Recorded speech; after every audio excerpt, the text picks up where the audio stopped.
A book about minerals. Part 1. Note: in the Geneva Folio of 1658, which is by far the largest, as it is also the best, collected edition of the works of Paracelsus, there are many treatises included which conspicuously overlap each other, and further, there are many treatises independent in themselves which are devoted to precisely the same subjects. For example, the Philosophia Sagax occupies, and at equal length, a similar ground to the Explicatio Toius Astronomiae, and the latter is substantially identical with another astronomical interpretation included in this translation. It is much after the same manner that the economy of minerals corresponds to the Liber Mineralium, but, having regard to the metallurgical importance which, from the Hermetic standpoint, attaches to both these works, it has been thought well to include in an appendix the treatise which here follows. End note. Since I have considered well beforehand and come to the resolution of writing about minerals in general, all that relates to minerals, and everything bearing on the generation and nature of minerals, I would have, before all else, that not a few persons have the priority of myself in publishing on the origin of minerals. When I read their works, I found that they were involved in many errors. As far as one can judge from their writings, they have never fully understood what the ultimate matter was. Now, if the ultimate matter be not understood, what, pray, will happen to the first matter? Whoever can describe the beginning will probably be certain about the end and ultimate. What is a theologian who is ignorant of the end? What is an astronomer who is full of boasting indeed, but without experience of light? Since then, these authors are detected as in a state of hallucination about the end, that is, the ultimate matter, how will they be more worthy of credit about the beginning? I repudiate their writings and their letters. This is not the foundation. But in order that you may have proof positive in a short space as to my possessing much greater dexterity for writing about this matter than those my predecessors had, I will first of all explain to you the ultimate matter of minerals, so that you may plainly know on what basis I treat this subject, and hence may more rightly understand what is the beginning. It is necessary that a physician should first be familiar with the disease with which he has to deal. When he knows this, the method of treatment will spontaneously unfold itself. But to know a disease is the end, not the beginning. The art resides in the departure, not in the entrance. The entrance is dark and dubious. The issue is evident. In this knowledge lies hid. I point out this, therefore, as the foundation, namely, that every matter must be thoroughly known at its commencement, so that it may also be more exactly understood for what purpose the matter has been framed. Now, if man ought to lay out before himself the works of God and rightly use them, it is necessary that they should not be hidden from him, otherwise he will be sure to abuse them. What good is an axe to a person who is ignorant of its purpose? Let him hand it over to one who knows all about it. In the same way, whatever God has created ought to be in the hands of a man who knows how he ought to employ it.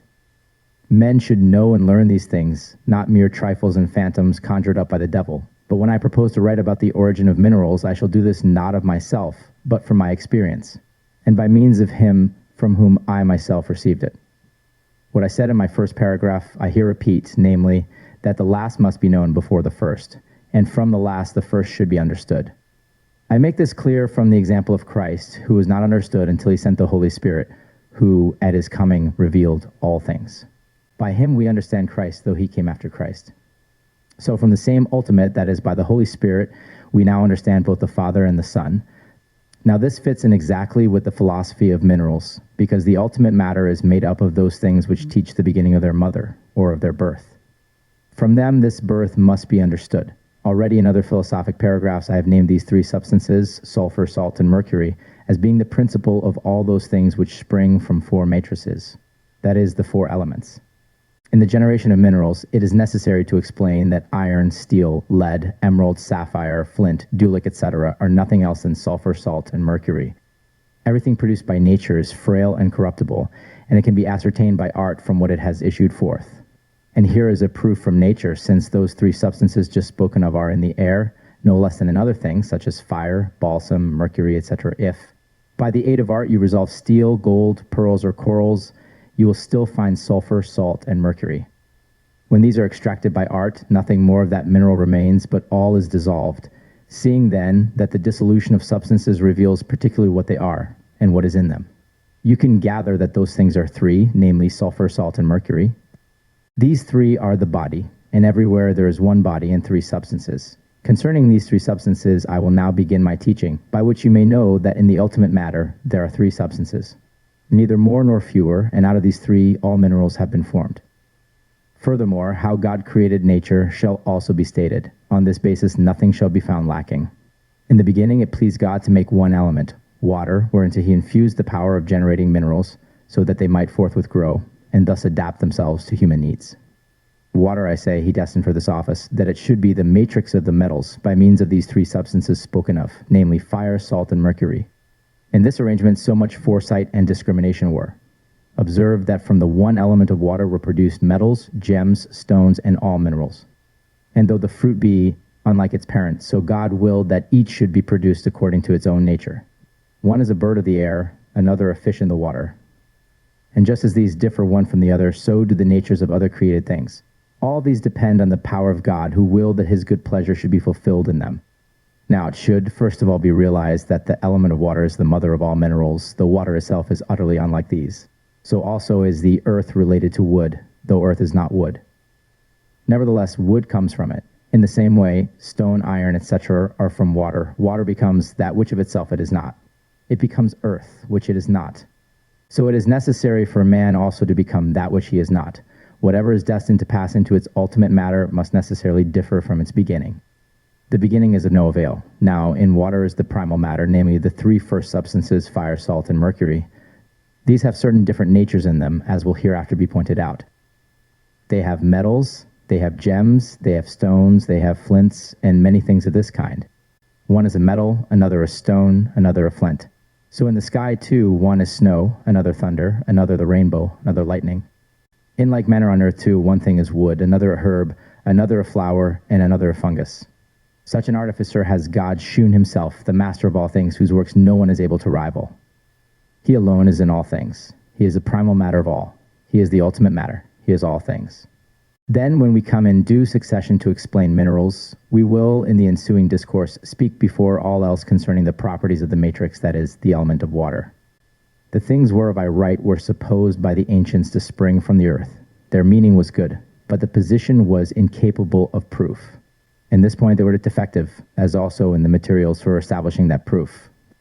The principle then was first of all with God, that is, the ultimate matter. He reduced this ultimate matter into primal matter. It is just in the same way as the fruit, which is to produce other fruit, has seed. The seed is in the primal matter. So in the case of minerals, the ultimate matter is reduced to the primal, as in the case of seed. The seed here is the element of water. God determined that there should be water. Then he conferred upon it, besides this nature, that it should produce the ultimate matter, which is in water. This water he subjects to special preparation. That which is metallic he separates into metals and arranges each metal separately by itself. That which belongs to gems he also digested into its own nature. That which is stony in like manner. The same is the case with marcasites and other species. Moreover, if God created time, harvest for the corn and autumn for the fruits. He also appointed its own special autumn for the element of water, so that there might be a certain harvest and definite autumn for all things. So too the water is an element, is the matrix, the seed, the root of all minerals. The archeus is he who in nature disposes and arranges all things therein, so that everything may be reduced to the ultimate matter of its nature. From nature man takes these things and reduces them to their ultimate matter. That is, where nature ends, man begins. The ultimate matter of nature is the primal matter of man. So then, by an admirable design, God has appointed that the primal matter of nature should be water, which is soft, gentle, and potable. Yet its offspring or fruit is hard, as metals or stones, than which nothing is harder. The very hardest, therefore, derives its origin from the very softest, the fire from the water, in a way beyond the capacity of man to grasp. But when the element of water becomes the matrix of minerals, this is not beyond the capacity of nature. God's produced a wonderful offspring from that mother. You judge a man by his mother. Everyone has his own special feelings and properties, not according to his bodily organization, but according to his nature. Thus all metals, according to their body, are water, but according to their special properties, they are metals, stones, or marcasites. In no other way can reason grasp that these things are diverse in substance and in body. Thus then, God created the element of water, that it might be the element of all metals and stones, and he separated it from the other three elements into a peculiar body which was not in the air, in the earth, in the sky, but was something special, different from these. This he placed on the lower globe so that it might be above the earth and occupy the cavity in the earth where it lies. He founded it with such wonderful ingenuity that together with the earth it should carry men who might walk and move upon it. And the first thing which moves our wonder in this respect is that it surrounds and encircles the globe and yet does not fall away from its appointed station, so that the part lying under us is turned upwards just as we are, and in the same way hangs suspended downwards. Then our wonder is increased, seeing that the bed or pit of this genuine element at its center of greatest depth is quite bottomless, so that the water receives no support from the earth on which it lies, but it stands freely and firmly in itself like an egg, nor does anything fall away from the shell, and this is a clear miracle of God. Now, in this element are the generations of all metals and stones, which exhibit themselves under multifarious natures and forms. Moreover, as you see, all fruits grow out of the earth into the air, and none of them remain in the earth, but go out of it and separate themselves from it. So, growing out of the water, there go forth metals, salts, gems, stones, talcs, marcasites, sulfurs, etc., all proceeding from the matrix of this element into another matrix, that is, into the earth, where the water completes its operation, but the root of minerals is in the water, as the root of trees and herbs is in the earth. But they are brought to perfection above the earth, and pass on to their ultimate matter, which is entirely in the air. In like manner is completed on the earth that which grows in the water. So then, when the root is in the water, the growth takes place on the earth, and hence the doctrine of those writers is clearly erroneous who advance the opinion that minerals grow out of the earth, and that all these minerals, how many soever they be, recognize the earth as their mother. This idea is worth nothing. Indeed, nothing grows from the earth save leaves, grasses, woods, herbs, and the like. Everything else is from the water. Otherwise, by the same method of reasoning, it might be said of the growing things of the earth that they grow in the air since they live in the air, but this is clearly fallacious. Their roots are found in the earth, and hence we learn that their origin is in the earth, but their perfecting in the air. In the same way, that which originates in the water acquires its perfection in the earth. The growth of minerals follows the same course, convincing us that they are aqueous and proceed from the water, existing in the water as the primal matter of those same minerals. Just as all fruits of the earth are generated in the earth, and after the predestined period they burst forth into harvest or autumn and generate that which is in them. When a root of this kind is born, it first rises into its own special tree, that is, its body, from which the particular mineral, metal, or other growth should be produced in the earth.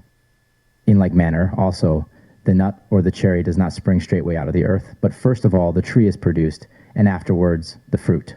So also in the water nature first puts forth a tree, which is the aqueous body, and this afterwards grows out into the earth, that is, it occupies the pores of the earth, just as the tree fills the air. When this tree is now put forth into the earth, the fruits are forthwith born, congenial with the tree, according to their nature and condition. Here the body of its own kind, there some sort of salt is produced, there again some genus of sulfur breaks forth, and elsewhere some sort of gem is protruded.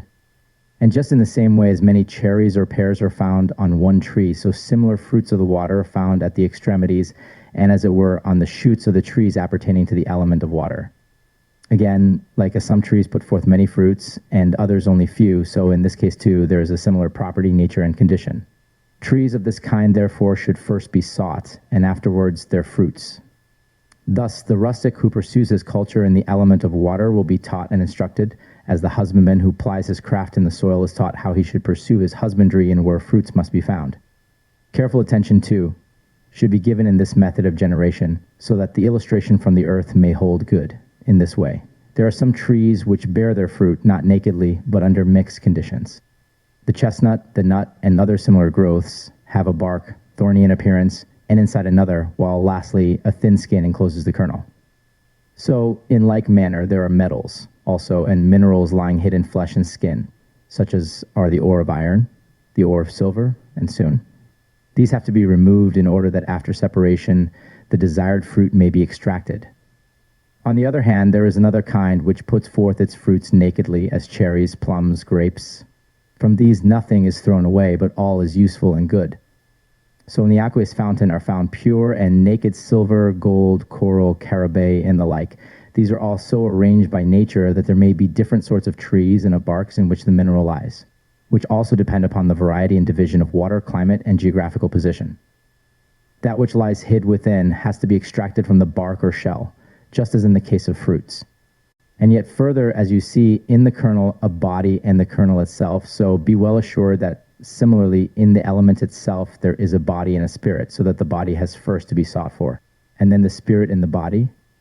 Now, it is the spirit that makes the body, and so it makes also the mineral or the nutriment. The mineral has one body, the fruit another. That is the same as saying that although there may be gold in a body, and the body is worthless because impure, and it must be separated by the goldsmith, so gold has a body which is not impure. There are two bodies. In the second is incorporated the fruit of the mineral, which need not be separated from that gold.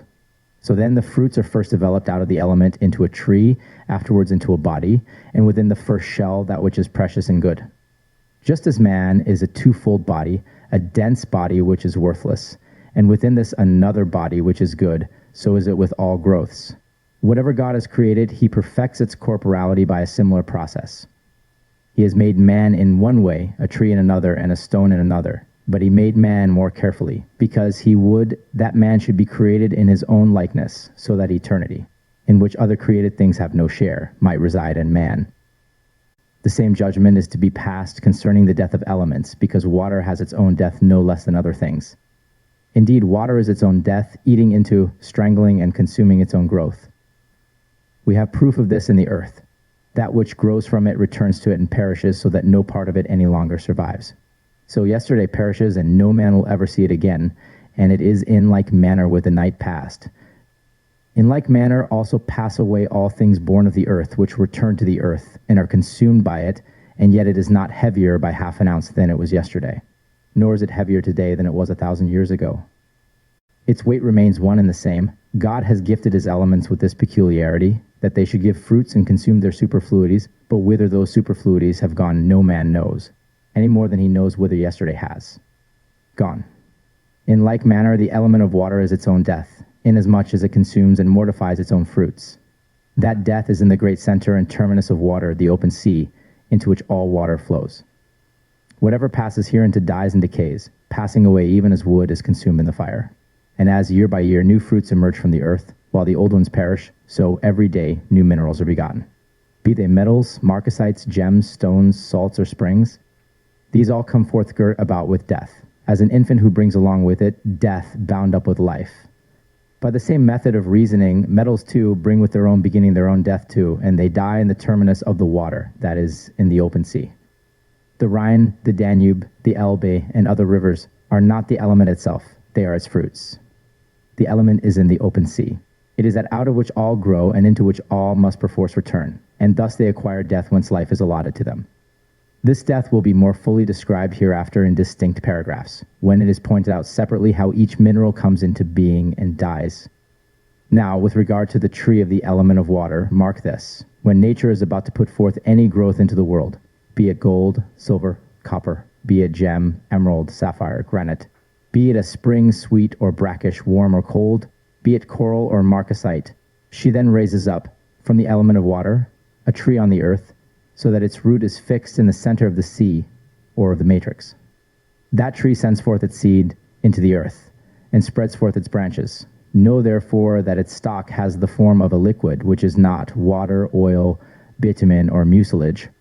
It has the appearance of wood produced from the earth, but still it is not wood, nor seed, or stalk. And yet it is of the earth, and each has its own body. That liquid is the stalk, and its branches are that same liquid, just as a tree is wood, and its branches are like in kind. So then, the mineral tree is formed into a body of this kind, and afterwards divided into its ramifications, so that one branch very often extends from another into a second or third, running out and separately extending itself to a space of 20, 40, or 60 miles. One branch turns to the German Alps, another to Lungia, another to the Valley of Joachim, and another to Transylvania. Such is its distribution throughout the whole world. In this way, innumerable trees are interwoven wherever the earth extends. As trees grow forth in this fashion, one after another on all sides, their extremities extend to the uttermost parts of the earth. Sometimes they crop up to the surface of plains under the open sky. Sometimes they remain in the earth according to the nature and condition which is special to each tree. Hence it follows that at the extremities of the branches, the nature of the element of water pours forth its fruits on the earth. As soon as ever these fruits drop on the earth, they are at once coagulated, and there is produced from every such tree just what should be produced in proper kind and quantity. When its fruit has been completely shed, that tree withers and dies within itself. It perishes like all other things, and itself passes on to the consummation where all things find their end. While lastly, according to its nature, a new growth emerges thence. From this you may learn that the primal matters of all minerals are put together in water, and that this primal matter is neither more nor less than sulfur, salt, and mercury, which are now made the soul, spirit, and true essence of the element. These three substances contain within them all metals, salts, gems, and the like, and when at the predestined period it is about to beget those fruits which it cannot help producing, then each genus and species gives birth to that which is like itself. Thus, if any person had different seeds, as many as ever the world produces, mixed together in a bag, and if he were to cast these forth, or to sow them in a garden, nature, being equal to the occasion, would by and by allot to each its own fruit, bringing every separate seed to its own vigor and perfection without injury to the others. Exactly the same is it with the element of water, as though this were the bag filled with seeds of all kinds to be sown. Here too, every genus and species is brought to its own nature and perfection. God, according to his marvelous plan, has gifted the four elements with these miracles of creation. These are the elements from which issue forth fruits destined for the service of man. Every different kind has been created by God. By such investigations as these, the mighty works of God are explored and understood. Surely, therefore, that philosophy is worthy of all praise which puts forward only the works of God for our consideration. Every man is bound to learn all he can about these, so that he may know what and how much his Creator has done for his sake. True, the enemy has intruded and sown his tares in this philosophy. Such as this are Aristotle, Albertus, and Avicenna with their accomplices, who are mere tares of the field. That enemy bursting in has devastated everything and begotten other noxious philosophers whose system is destitute of all knowledge of nature and is without any foundation at all. Lacking all light of experience, such philosophy violates in the most disgraceful way the light of nature. Its professors are the busybodies who, mixing themselves up with all good things, exhibit themselves to the devil as sons of perdition. So far you have heard that the primal matter is conjoined in the matrix as in a bag, being compounded of three parts. As many as are the fruits, so many are the different kinds of sulfur, salt, and mercury. There is one kind of sulfur in gold, another in silver, another in iron, another in lead, tin, and so on. So there is one kind in the sapphire, another in the emerald, another in the ruby, chrysolite, amethyst, magnet, etc. Furthermore, there is a different kind in stones, flints, salts, fountains, and the rest. And there are not only so many sulfurs, but so many salts. There is one salt in metals, another in gems, another in stones, another in salts, another in vitriol, another in alum. Such too is the case with mercury. There is one kind in metals, another in gems, and so on as before. Yet these things are still only three. One essence is sulfur, one salt, one mercury. Add to this that all these are still more specially divided. Gold is not one but manifold, as also a pear and apple is not one but manifold. There are, therefore, just as many sulfurs of gold, salts of gold, mercuries of gold. The same remark applies to metals and gems. As many sapphires as there are, some more valuable, others more common, so many sulfurs of sapphire, salts of sapphire, and mercuries of sapphire are there. The same is true of turquoise and all other gems. All these things nature holds, as it were, as in one closed hand, from which she puts forth every separate kind, the best and noblest that she has. Thus she contributes metals to one genus, and divides that genus into other and various species, all comprising metals. In this way, the three primals are to be understood, namely, that they embrace as many created species as grow, and yet they are only composed of one sulfur, one salt, and one mercury. As a painter with one color depicts numberless figures and forms, no one of which is like another, so nature is like that painter. In this alone they differ. Nature produces these things with life, while the painter produces only dead ones. Nature's productions are substantial, the painter's are mere shadows. Then again, the reasoning about colors leads to a similar conclusion. On that head, notice this brief information that all colors proceed from salt. Salt gives color, gives balsam and coagulation. Sulfur gives body, substance, and build. Mercury gives virtues, power, and arcana. So these three ought to be combined, nor can one exist without the other. God gives life to those whom he has predestined to derive it from these as it has seemed good to him. Now, nature herself extracts the colors from the salt, giving to each species that color which is suitable, the body which is appropriate to each it takes from sulfur. Thus, too, the necessary virtues are derived from mercury. So then, whoever wishes to learn the bodies of all things must, before all else, make himself acquainted with sulfur. Again, he who desires to know colors must seek his knowledge from salt.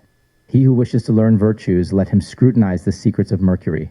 So he will have laid the foundation for examining the mysteries of every growing thing, as nature has infused these mysteries into each separate species. But you should know that nature has mixed up such bodies, colors, virtues, one with the other, yet with a little effort it is possible for anyone who will, and to whom God gives the power, again, to separate them, to form. color, and endow them. You see and know how it wakens our wonder when from a dusky black seed emerges a tree adorned with its bright and joyous colors, with leaves, fruits, and flowers. This mystery of nature as it exists in flowers is so sublime and great that no one can fully investigate it. God is very much to be admired in his works, and from the contemplation of these one ought not to withdraw by night or day, but constantly to take delight in the study of them. This is in the truest sense to walk in the ways of God. Moreover, it will be in consonance with my subject and a practical use as well, if I advise you in one course of the order observed in this book about minerals. This order is different to that which has been pursued by others. First, the metals will be treated, and these are not of one kind, but distributed according to their own essences and also according to the uses which they supply for men. Some of these are fragile, others durable, and in proportion they are subservient to human convenience. So also some gems are useful to man, not in their metallic form, but in order that they may be worn or minister to human health. Such as these are the sapphire, the magnet, the cornelian, etc. These are created in a special form, so that a man may be able easily to carry them about with him. Then again, there is another kind of stones which man does not use as he uses a metal or a gem, but which he employs for building houses or other receptacles necessary for human life. Further still, another genus is composed of salts, of more than one species, which are neither metals, nor gems, nor stones, which also are useful for purposes which are subserved neither by metals, gems, nor stones. Moreover, a special order has been assigned to springs, some of which do good to the internal organs of the body, others help it externally. Some are warm and others cold, some acid whilst others are sweet. There are so many different species that one could not exhaustively define them. There are also different kinds of marcasites, two, for example, colored like gold and silver. But there are very many species in which God has held several things in reserve, which also are put in man's hand, that he may seek what he will, and extract from them whatever God has conferred upon them. There are also things that belong to a different genus, talc, of which there are 4 sorts, red, white, black, and clay-colored. This genus comprises neither metals, gems, stones, salts, springs, nor marcasites, but something special and by itself. It gives also sand with a supply of silver. Of this more need not be said than that it is useful for buildings and for making cements. There is also another genus given to us, namely sulfurous minerals, of which there are 2, the clay-colored and the black, and there are also caribe. There are more of this nature, and especially one genus which is allied to no other, in which the health of men is to be found, and it can also be applied to external uses. Besides this, there is another genus not like the above mentioned, namely corals. Of these the red and the white are well known. Other colors are also found, and forms such as are described in the paragraphs devoted to the subject. Moreover, after these there remains another genus beyond what is natural, which, by the will of nature, becomes an instrument of various forms and properties, as the eagle stone and the buccine, cockles, padale, etc. The origin of these from the element of the water you can find in my succeeding paragraph.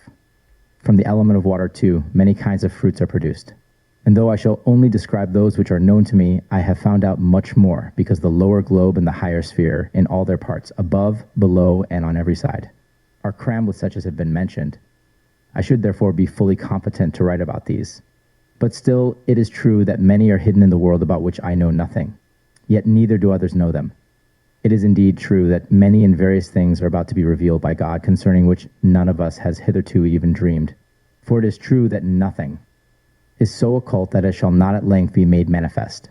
Someone will come after me whose great gift does not yet exist, and he will manifest this.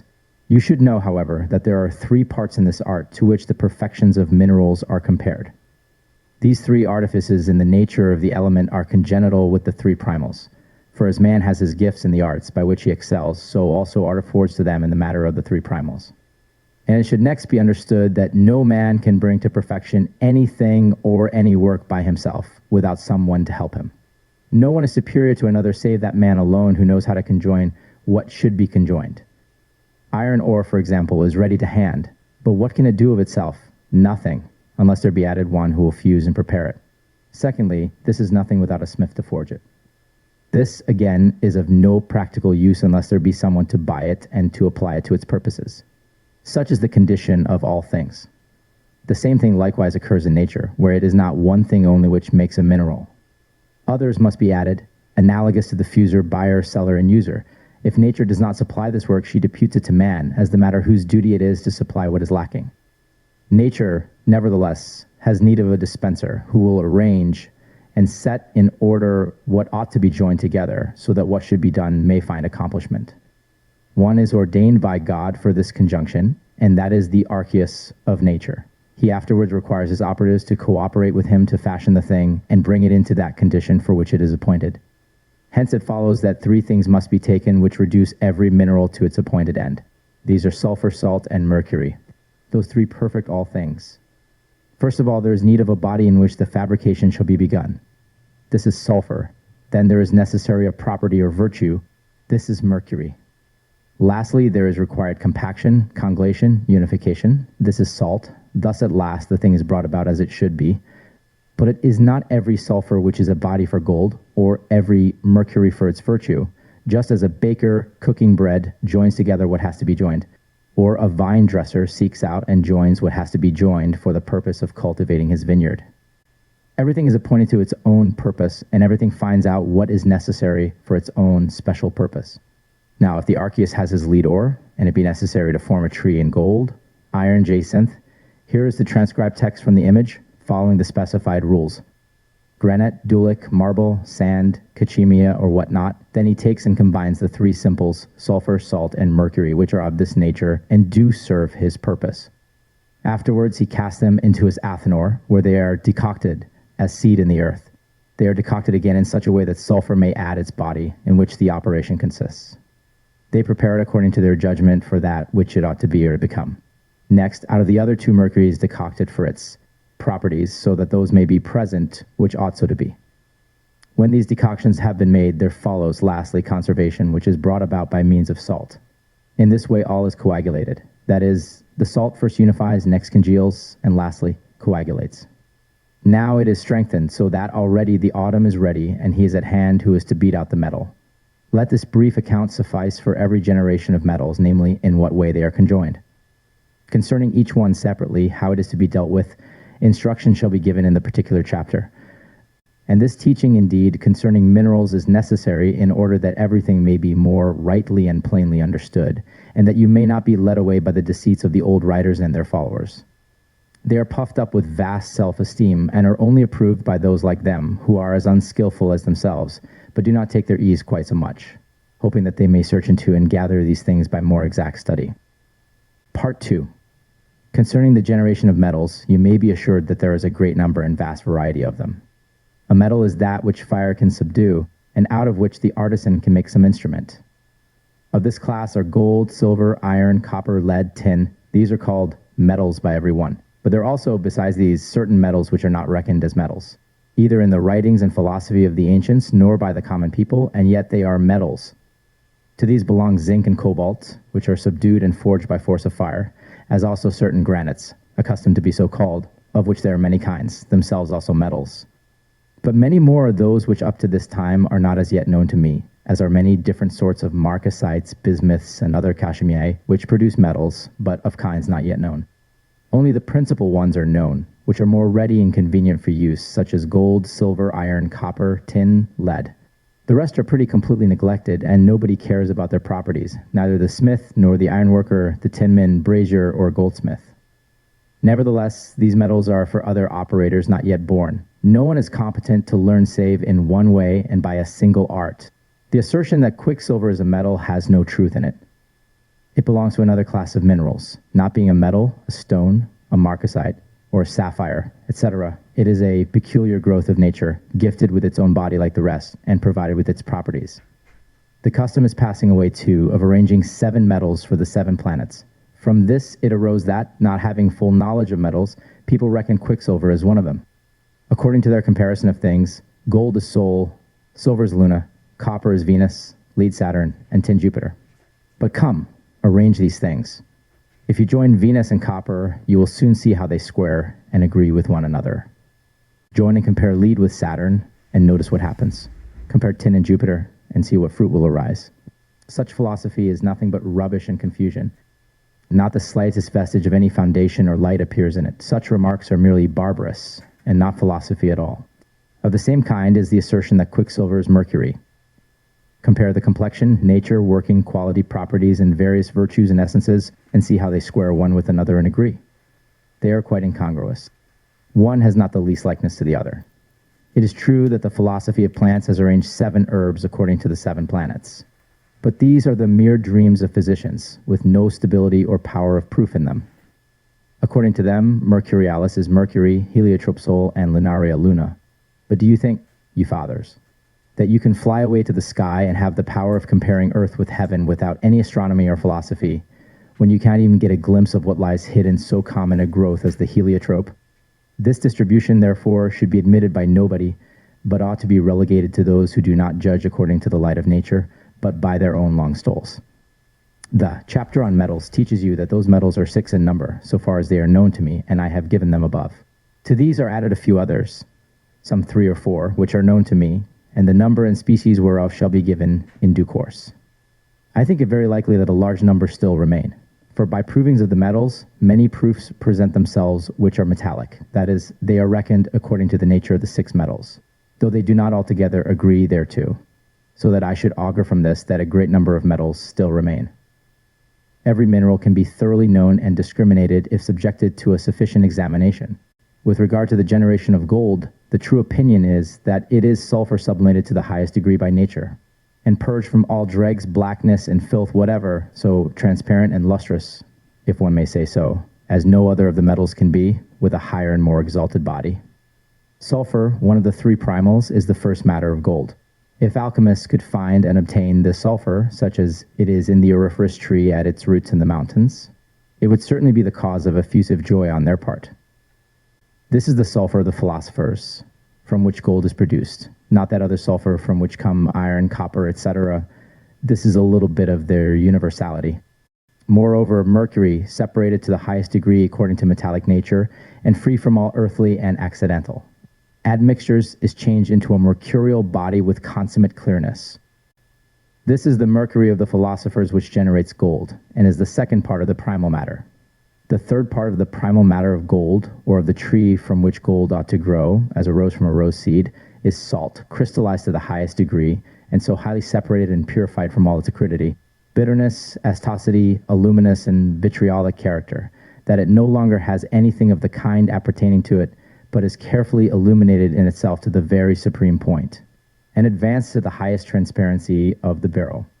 These 3 ingredients in conjunction are gold, which is decocted in the way of which we have already spoken. Moreover, the genus of gold is not single, but manifold. Its grade is not one only, but nature of herself gives 32 degrees to the finest gold. In our art, 24 degrees are found for establishing the best gold. The cause of this is that gold in its tree is like a cow in the pastures, or like Epicurus in the kitchen. As soon as he has gone out, all vigor and animation become fallen and diminished. So is it with gold, because if it be reduced so as to be the first matter of man, then, as if gone out of its kitchen, it at once loses 8 out of the 32 degrees to which allusion has been made.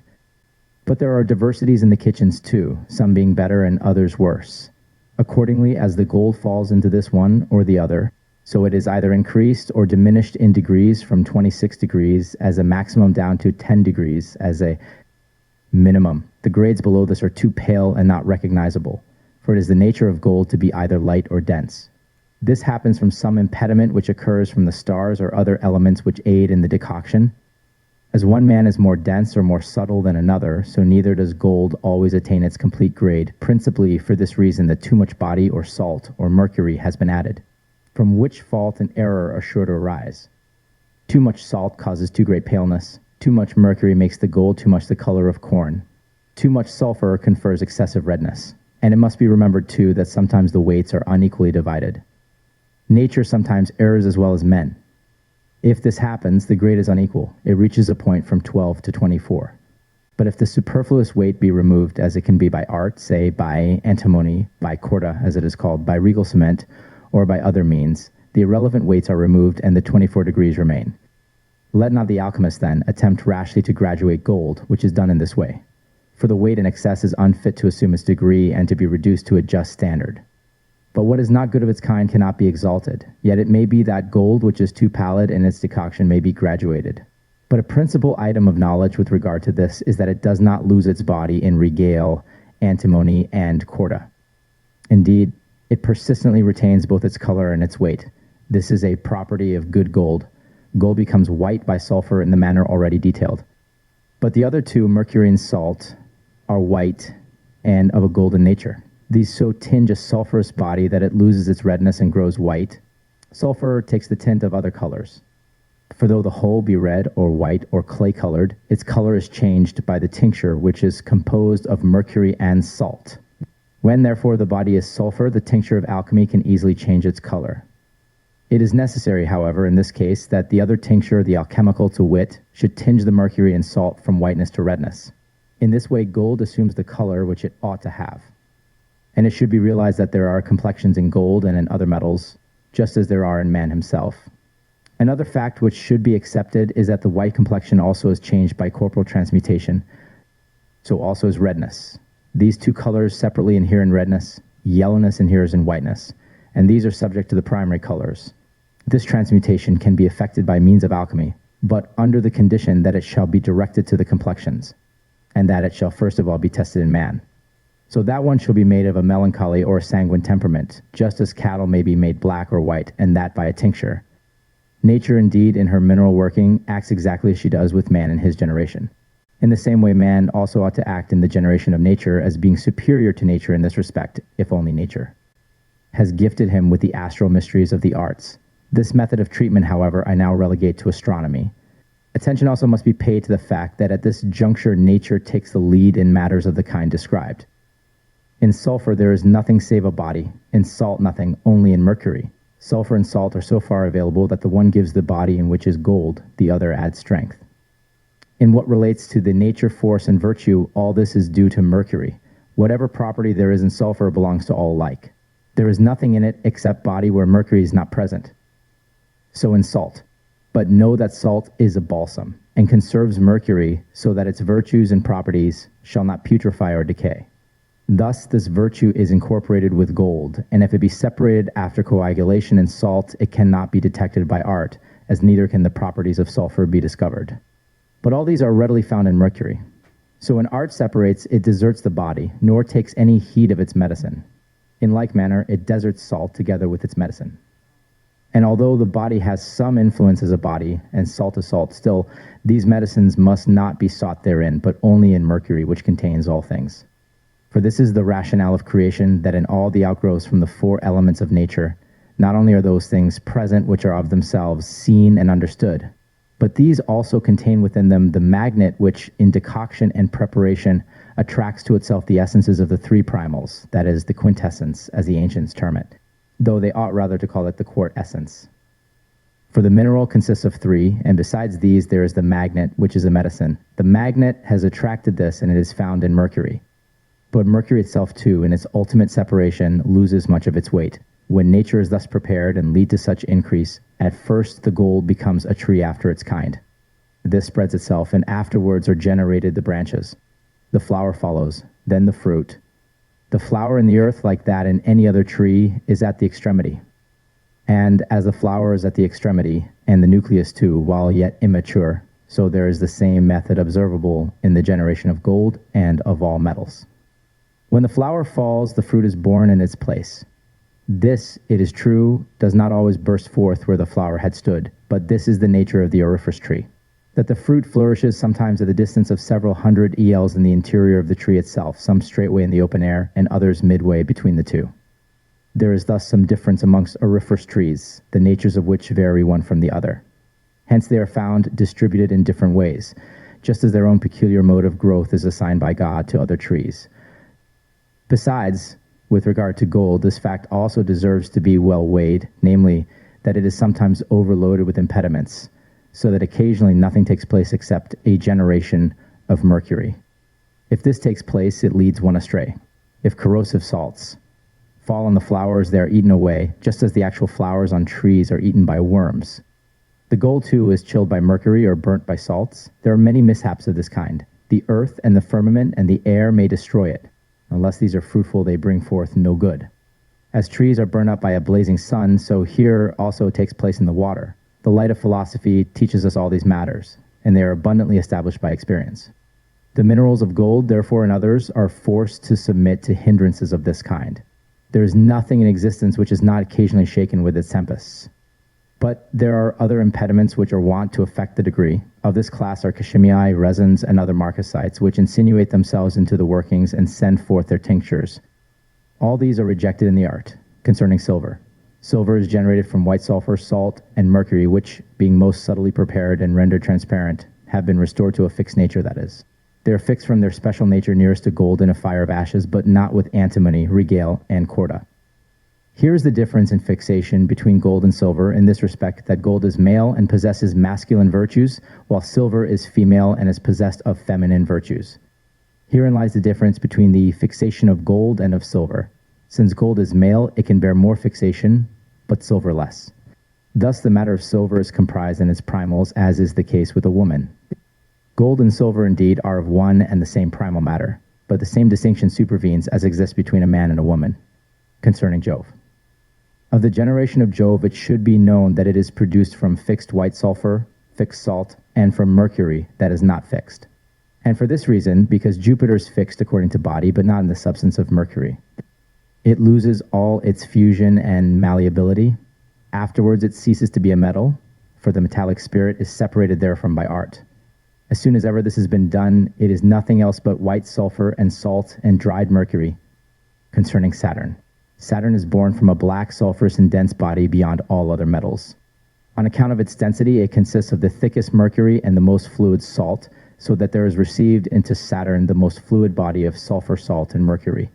These same, moreover, are the three most dense natures of all the metals. If this metal be dissolved and ceases to be lead, it becomes ceruse, spirit of Saturn, lead ochre, and finally glass.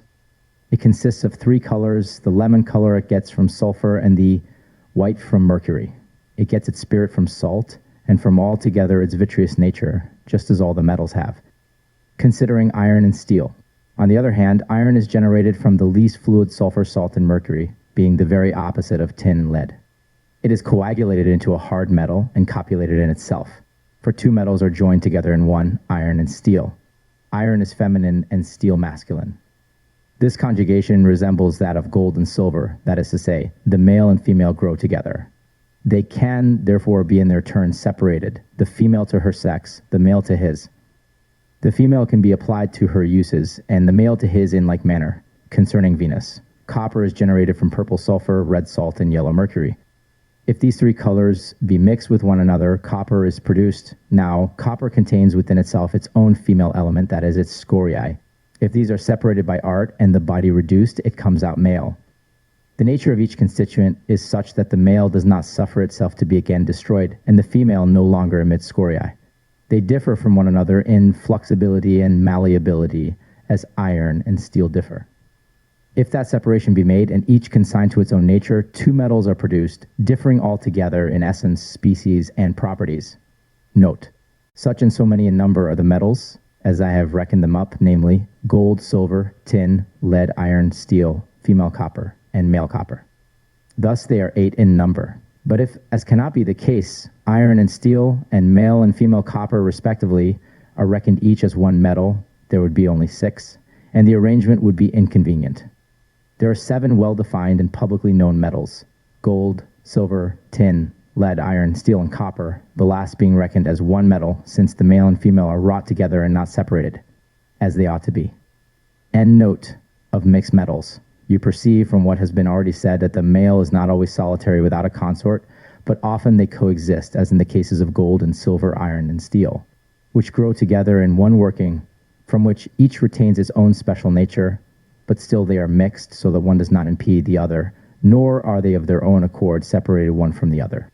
Such too is often the case with tin and lead, but where they are thus joined no good result ensues from them. They do not square into one body, but it is better that each should be separated into its own body. Concerning spurious metals, metals can be adulterated. Only gold and silver mix with the other metals for the reason that they are the most subtle. Only, therefore, when such a primal matter is present, does each grow up together by itself. It may easily be that 6 or 7 different fruits shall be grafted together on the same tree, and there is the same marvelous kind of implantation here in nature. Concerning Greek, moreover, there is a certain metal, not commonly known, called zinc. It is of peculiar nature and origin. Many metals are adulterated in it. The metal of itself is fluid, because it is generated from 3 fluid primals. It does not admit of hammering, only of fusion. Its colors are different from other colors, so that it resembles no other metals in the condition of growth. Such, I say, is this metal that its ultimate matter, to me at least, is not yet fully known. It does not admit of admixture, nor does it allow the fabrications of other metals. It stands alone by itself. Concerning cobalt. Moreover, another metal is produced from cobalt. It is fluid like zinc, with a peculiar black color, beyond that of lead and iron, possessing no brightness or metallic sparkle. It is capable of being wrought and is malleable, but not to such an extent as to fit it for practical use. The ultimate matter of this substance has not as yet been discovered, nor its method of preparation. There is little doubt that the male and female elements are joined in its constitution, as in the case of iron and steel. They are not capable of being wrought, but remain such as they are, until art shall discover the process for separating them. Concerning granite. Besides these, there is another peculiar metal which is found in streams and marshes, in the form of a seed like a large or small bean. It is founded and wrought by itself, but not so as to fit it for making instruments. It is of no practical use, nor is it known what properties it comprises. Unless alchemy shall disclose its nature, it is not likely to be made clear at all. It allows many mixtures of silver and gold, which penetrate it as they do copper or lead. It is produced from citron-colored sulfur. Note, concerning gems. There are other transparent granites in the form of crystal, wherein are latent both silver and gold. Concerning quicksilver. There is, moreover, a certain genus which is neither hammered nor founded, and it is a mineral water of metals. As water is to other substances, so is this with reference to metals. So far it should be a metal, as alchemy reduces it to malleability and capacity of being wrought. Commonly it has no consistence, but sometimes it has. The right opinion about it is that it is the primal matter of the alchemists, who know how to get from it silver, gold, copper, etc., as the event proves. Possibly also tin, lead, and iron can be made from it. Its nature is manifold and marvelous, and can only be studied with great toil and constant application. This, at all events, is clear that it is the primal matter of the alchemists in generating metals, and moreover, a remarkable medicine. It is produced from sulfur, mercury, and salt, with this remarkable nature that it is a fluid but does not moisten, and runs about, though it has no feet. It is the heaviest of all the metals. Note. So far, then, all the metals have been thus described, up to the point that they are known to me, according to their substance and origin, following that guide, and based upon that foundation which is supplied by the ultimate matter. By means of this, the first three are found out, what is their species, and whence they are derived. Indeed, the generation of the others cannot be explained in any way save by experience, which is finally proved by the primal matter in Vulcan. In this way, none can err. Concerning kashmiai, that is, the three imperfect bodies, attention should be paid to a certain genus of minerals which is, indeed, of a metallic nature, but is not a metal. The things which belong to this genus possess peculiar qualities, of which I shall give several instances. For example, all marchesites which are multifold, red and white, as also pyrites, which are also multifold, white and red, and of another genus than marchesites. There are, moreover, the genera of antimony, which are many perfect and imperfect, next the varieties of arsenicalia. To these also pertain talcs, auropigments, and many kashmiai of this kind, which differ with the regions in which they are found. Concerning these, we must set down that they are to a certain extent metallic, in that they have approximate metallic first matter and descend from the first three metallic principles. Metals such as gold, silver, copper, lead, etc. are incorporated with them. But because they incorporate also a metallic foe, nothing can be extracted from them without alchemy. But these same foes are of great capacity. These are generated in the following order: marchesites, pyrites, antimonies, cobalts, talcs, auropigments, sulfurs, arsenicalia. I am acquainted with all of these. General recapitulation concerning generation. This chapter in text is entitled Concerning the Three Imperfect Bodies for this reason, that it is concerned with a metallic growth which bears the same relation to metals as tumorous fleshly excrescences bear to natural flesh, as the fungus bears to the herb, or the ape to the man. Of these things, some are in the body of sulfur, as marcasites, pyrites, cobalts. Others are in the body of mercury, as antimony, arsenicalia, and auropigment. Yet others are in salt, as talc. Of the generation of marcasites, marcasite is of two colors, citrine and white, metallic and brilliant. It is generated from imperfect metallic sulfur, which is destined to become marcasite by a natural necessity. At the conclusion of the book about minerals there follows in the Geneva Folio a brief fragment which is concerned with the three prime principles in their connection with man. It is entitled an autograph schedule of Paracelsus.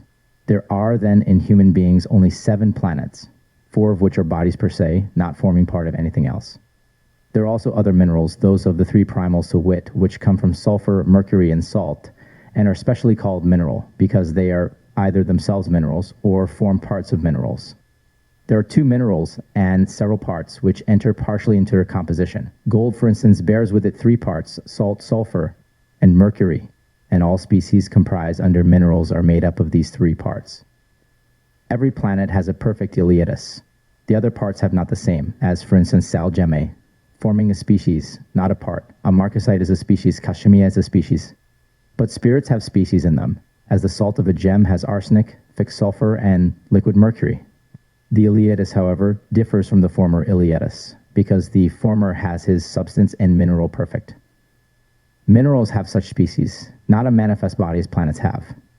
Wherefore the Iliadus is to be understood in a twofold sense, one referring to the body and one to the spirits. The corporal Iliadus is partaker with the spirits of the Iliadus, but the spiritual is not partaker with the former. Part 3. Note: the alchemical importance which attaches to a proper conception of the 4 so-called elementary substances is explained in a note appended to the philosophy of Paracelsus concerning the generation of elements. The origin, nature, and operation of the 3 prime principles are, however, of no less moment, as these principles are evidently to be distinguished from salt, sulfur, and mercury of the vulgar kind. It is requisite to accentuate the distinction by contrasting at some length the references to the principles which are contained in the text of the present volume with the knowledge exhibited by Paracelsus on the subject of ordinary salt, sulfur, and mercury. The treatise concerning the first of these substances, which has been here selected for translation, is derived from a collection entitled De Naturalibus Rebus, which will be found in the 2nd volume of the Geneva Folio. End note. Concerning salt and substances comprehended under salt. God has driven and reduced man to such a pitch of necessity and want that he is unable in any way to live without salt, but has most urgent need thereof for his food and eatables. This is man's need and condition of compulsion. The causes of this compulsion I will briefly explain. Man consists of 3 things: sulfur, mercury, and salt. Of these consists also whatever anywhere exists, and of neither more nor fewer constituents. These are the body of every single thing, whether endowed with sense or deprived thereof. Now, since man is divided into species, he is therefore subject to decay, nor can he escape it except in so far as God has endowed him with a congenital balsam, which also itself consists of 3 ingredients. This is salt, preserving man from decay. Where salt is deficient, there that part which is without salt decays.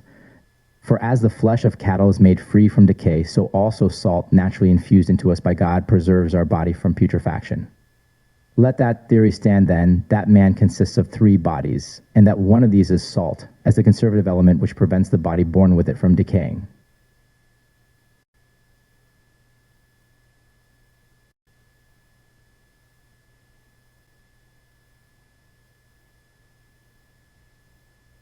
As therefore all created things, all substances consist of these 3, it is necessary that they should be sustained and conserved by their nutriments, each according to its kind. Hence also it is necessary that all growths of the earth should gather their nutriment from those 3 things of which they consist. If they do not, it is inevitable that these first creations perish and die in their 3 species. These nutriments are earth and rain, that is, liquid. Here and there are 3-fold nutriments. In sulfur is its own sulfur, in mercury its own mercury, and in salt its own salt. Nature contains all these things in one. So from this liquid, which is the nutriment of natural things, natural salt is decocted.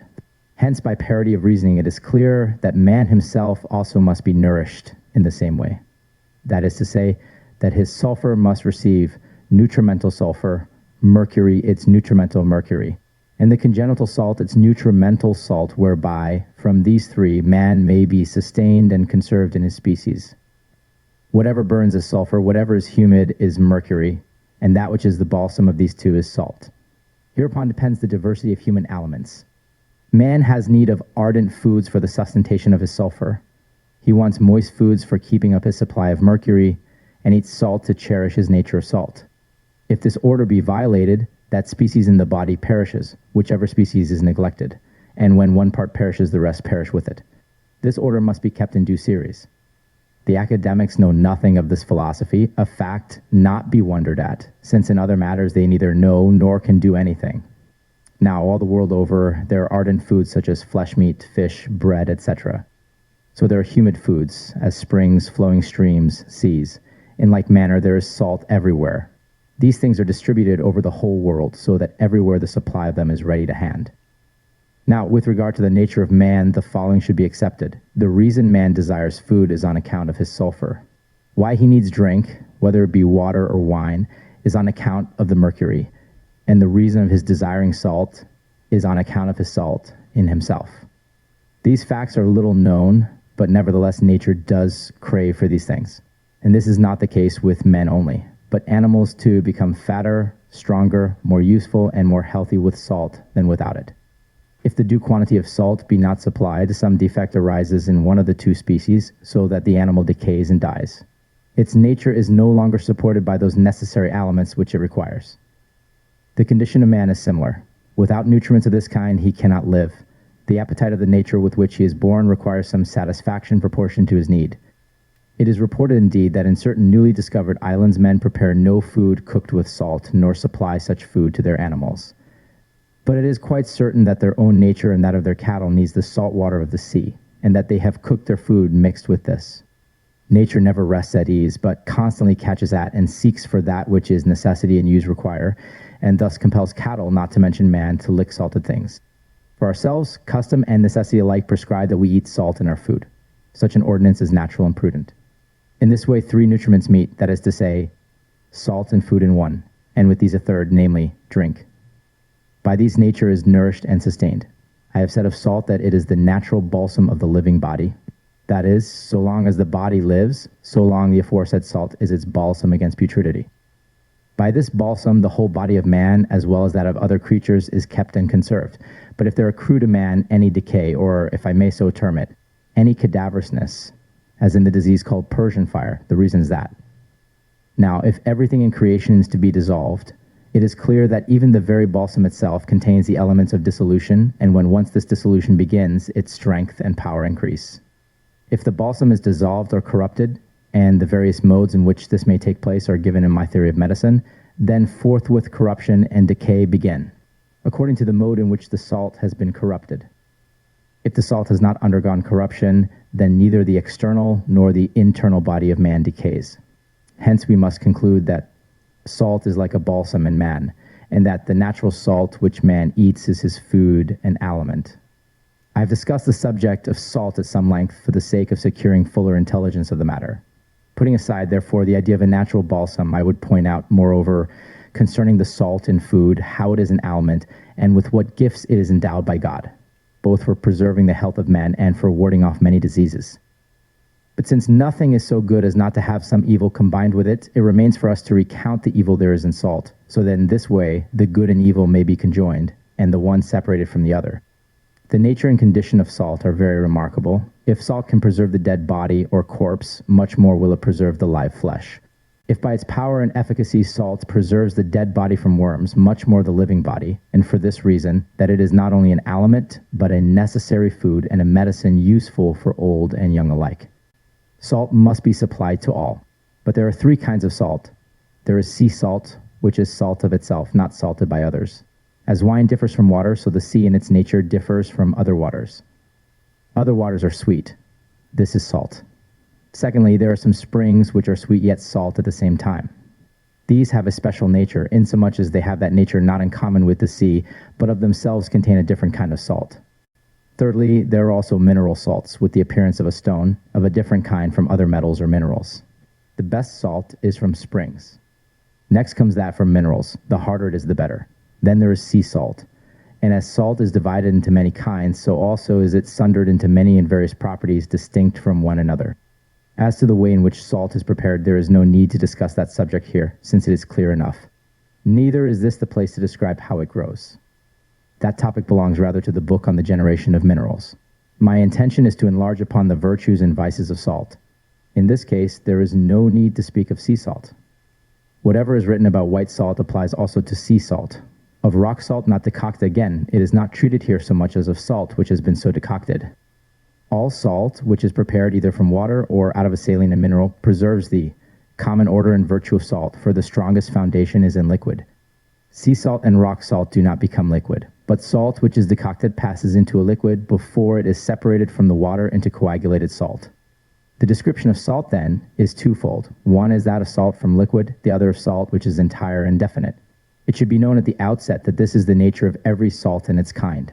It is a corrective of foods. When salt is defective, food is not corrected. For example, if the stomach takes food which has no salt, its decoction is languid and its assimilation imperfect. From salt proceeds an expulsive force in the excrement and the urine. If these two functions do not proceed regularly, and the expulsions are not genuine, everything is wasted. Moreover, if the food is not properly salted, it is certain that those liquids in man which take nothing unsalted cannot be fed. The blood becomes disorganized. Where salt is not incorporated or united with the food, it is not attracted by the blood. Whatever is sluggishly and faintly attracted occasions decay in the blood.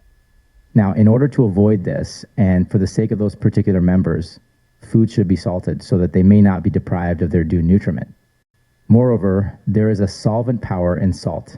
If any obstructions of the pores or other accidents arise, salt takes away or removes these so that they pass away in the urine. Urine is the salt of the blood. That is, it is the salt of natural salt. Natural salt is united with nutrimental salt, and that conjunction causes the excrements to be expelled. If, however, salt is not supplied in due mode and sufficient quantity, a natural conjunction cannot be effected. Now, let every physician know that since natural salt is wont to issue forth or be expelled by means of salt, the use of salt should be so much the more frequent. It is a great advantage if the salt called sal gemme is used, as being much more available than all other salts for expelling the natural salt. It is peculiarly the duty of physicians, therefore, not to neglect the three species of salt and the operations of each, but diligently to use them. I have said above that the description of salt is twofold, one as a liquid, the other as a solid or dry substance. Concerning the liquid, note this fact, that all salt dries up every description of humor that proceeds from the body. Nevertheless, the liquid itself in 1 hour has more effect than the dried salt would have in a whole month.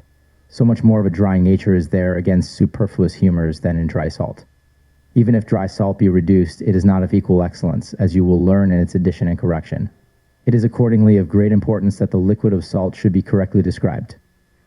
If the liquid be prepared of such a consistency that it will bear up and sustain a vessel or an egg when thrown into it, its virtue is as follows. Whatever diseases are produced from humors infesting the natural humors, these are purged when the liquid is exhibited. Of this class are moist gout, dropsy, humid tumors, and legs swollen by the influx of humors. To speak summarily, whatever leprous humor not existing naturally it touches, it consumes. It produces such effect in this way. The liquid itself is like a warm bath or hot springs. If it be so refrigerated that the patient can sit in it, he should wash in it as is customary in hot springs, and the like. This, however, should be done on the advice of a prudent physician as to how long and to what extent the treatment should be continued. Thus those humors are absorbed, the feet cease to swell, and are reduced to their natural condition. A sound and firm nature consists in a dry body, not a fat, adipose, and humid one. A dry and muscular body is the best and healthiest. Whatever bodies are not so constituted, but are fat, humid, and flaccid, should all be washed in that bath. Thus they will be dried and become healthy. But if it happens that after a bath of such kind in progress of time, the superfluous humors again invade the body after an interval, care should be taken that the patient spend his life and dwell near salt springs. A long life is better than a short one, and the pleasures of this world must not be considered. What diseases are of kind to need this treatment you must learn from physicians. But now, turning to dry salt, it should be known at the beginning that there are several different kinds, as common table salt, clear salt, sal gemme, rock salt, earth salt, and sal styriatus. Whatever be the case with these, it should be known that any kind of salt put into water and used for washing wounds preserves them from putrefaction and from worms, and so effectually removes any worms which may have been produced, that none are ever generated again. If wounds are kept pure and clean, they are healed by the operation of nature herself, even if they are very severe, provided only they have not assumed a poisonous aspect, in which case, for the most part, not even a balsam does any good. So also in virulent ulcers, salt is a singular remedy. Besides this, if salt be put into a bath and a patient washes therein, he is freed from all sorts of scab. In this respect, the liquid is more powerful, for it is a potent cure of scab and itch. And here too should be noticed the possibility of correction by which dry salt may be to a certain extent reduced to this form. Salt is useful in many other cases than we have so far recapitulated in external diseases of the body. So many virtues be hid in the use of salt. In conclusion, it should be remarked that in process of time, the liquid removes and cures baldness and mange. Correction and addition on the subject of a second time, correcting and reducing. Dry salt. The following is a recipe for correcting and reducing back again, dry salt. Take common salt and the salt of urine in equal quantities. Let them be calcined according to the rules of alchemy for 2 hours. Afterwards, let them be resolved in a cell in the usual manner. Thus you will have the reduced liquid. This is of such powerful virtue that in surgical cases it differs little from the true liquid of salt. For internal disarrangements of the body, it is much slower in operation. In applying and administering it, you will observe the method first mentioned. It should be known also that no addition is advisable, since the virtues peculiar to salt are found in no other substance. The less salt there is in other things, the fewer similar virtues can be found, and therefore every accessory preparation is useless. If alkalis be decocted, these are not a genus of salt, that is, they are not salt, but alkali. There is a difference between salt and alkali in that alkali is natural salt in bodies derived from the 3 species. But salt is nutrimental, feeding and nourishing even alkali. Therefore, no addition can be made or any other correction, save only that the salt should be kept by itself without any addition, as was said on the subject of calcination. The same is true concerning the water of salt, which is distilled into a spirit from the calcined substance. This spirit resolves gold into an oil. But if it be again extracted and carefully prepared, potable gold of the most excellent character will be the result. But if without such extraction the gold be resolved, then it is a most subtle object of art for goldsmiths in gilding, and a constant and priceless treasure to other artificers for the same purpose. But nevertheless they must be skilled in alchemy for the work of preparation. Concerning clear salt, sal styriatus, and the salt of gems, the fact is that these are most of all adapted to alchemy, so that silver can be cemented in them after the common mode. In these salts, any luna, that is, silver, becomes very malleable, and without the aid of fire is wrought almost as easily as lead is. It is also the best purifier of copper if it be reduced to a cement.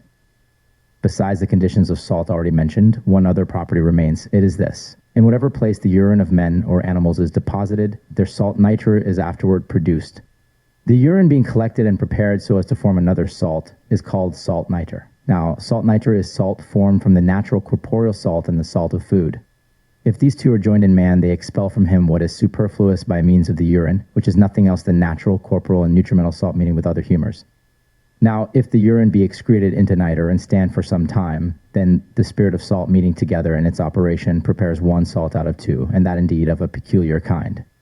This the alchemists afterwards extract from the nitre, clarify by alchemical art, and separate that which is not salt from the salt which has been produced. That they clarify again, and then the salt nitre manifests its conditions. In the preparation, however, a separation of the salt may be brought about, so that the true and genuine salt may again be extracted from a certain part, and the rest mixed with the salt of the nitre. Now, the reason why the genuine salt can be again extracted by decoction is that this salt is not digested in man or in the animal, but is passed out in a crude state, so that it can be detected as such. But that which has been digested is mixed, and, as one may say, incorporated with the corporeal salt, so that afterwards it cannot be separated, but passes into the form of salt nitre. No salt in the universe is like this one. Alchemy found it lying hid in nitre, reduced it to the form of a coagulated salt, and then evolved the latent virtue from it, only for purposes of alchemy and the manual art. They tried to distill sulfur and salt nitre together, but this could not be accomplished on account of the violent chemical action produced. Having accomplished this afterwards by the addition of carbon, the alchemists discovered gunpowder, and gradually so augmented this by new inventions that now it breaks through walls like a thunderbolt. Hence it is with good reason called terrestrial lightning. By means of this salt, many of the arcana in alchemy are brought about which need not be described here. We have not yet got at the true foundation or any good end. It is best, therefore, not to write on this subject at all, so that no one may be led astray. But, so far as relates to the art of Vulcan, it cannot be denied that great secrets be hid there. This subject relates in no way to the health of men, but purely to igneous preparations, which demand a chapter to themselves. The nature of man is indeed wonderful, since, from the body of man or brute, simply from its excrements, and by an internal motion. Such a generation is contrived, that when it proceeds from living beings, it is so violent against life, that nothing more destructive can be imagined. It destroys man's life with such swiftness that no defense is sufficiently strong against it. But these matters must be referred to metaphysical science and the paramurum. In the beginning of this chapter, I said that nature had incorporated salt in the liquid of the earth. From this salt, all growing things have proceeded, and it is the balsam of salt which I have mentioned. It should be known, too, that from this salt another salt is found also in the earth, and like salt nitre. For nature having pores, cavities, and cataracts in the earth, deposits in them stalactites and long dependent growths with the form and appearance of salt. If these are taken and prepared by the art of salt, they put forth two kinds of salt, table salt and salt nitre. It is called saltpeter because it adheres to rocks, from which circumstance the name originates. Salt nitre and saltpeter, however, are distinguished by a certain difference. In the probation of salt, the nature of each can be easily discriminated. A certain difference, too, can be observed in the species and powers of salt so far as they relate to health and other matters. At the same time, I do not think it advisable that the salt which is formed from the salt nitre and saltpeter for food should be given man to eat, unless you wish to make him lean and dried up. Otherwise, it is very useful for gunpowder. It acquires another spirit, a different nature and condition. Now, one must speak of the losses and injuries of salt, for it is well to write of the evil as well as the good. Let this be understood concerning salt, that if it be not digested, it is driven from the stomach through the intestines, and in its transit causes so severe a colic and bowel complaint that it can scarcely be cured even by the most careful treatment. It acquires such a strong corrosive force that it seems as though it wished to eat away all the intestines. It has been often discovered by anatomy that a separated salt of this kind has produced perforation of the bowels.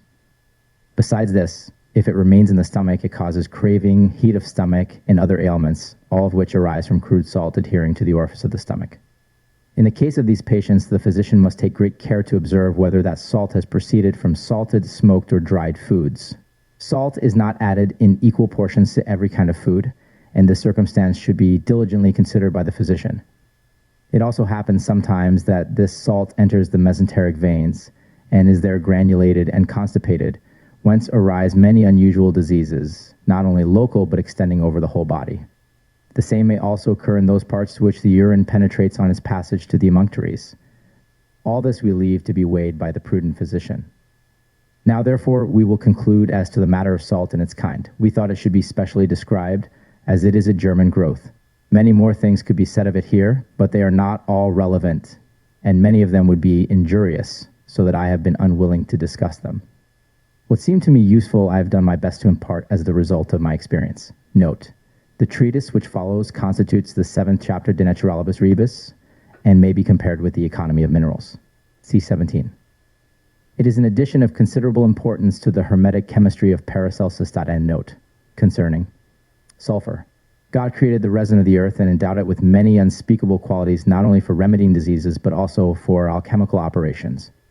Other virtues also are conspicuous in sulfur, which is a resin of the earth. It will be suitable then, not only to discuss the medical virtues of sulfur, but also to treat of its alchemical and other uses. Much has been written and published on the subject of sulfur, but no one has ever yet reached the source of its true power. Many authors have undertaken to describe everything, but they understood nothing. They piled up heaps of matter, but deduced nothing from the source as a good writer should do. They did not understand the subject themselves. And though ambition led them to keep on compiling books, those books were without spirit or life, in fact, a mere dead letter. I, as an experienced man, will lay before you what I have learned about sulfur, and what is comprised in it as regards medicine, alchemy, and in other respects. Unless God himself interposes and hinders, the operations of sulfur are stupendous, so that the natural light in man cannot sufficiently admire them. If God does not hinder, any defect is in the artificers who handle their sulfur so that the result does not correspond to its innate virtue. When every simpleton is made a doctor, and every trifler poses as an alchemist, this fact accounts for science not being brought out into open light. And the foundation is that so many arcana and powers of both faculties are contained in sulfur, that they cannot be thoroughly investigated by any. Because, I repeat, such excellent virtues are latent therein, they are deservedly the subject of universal wonder.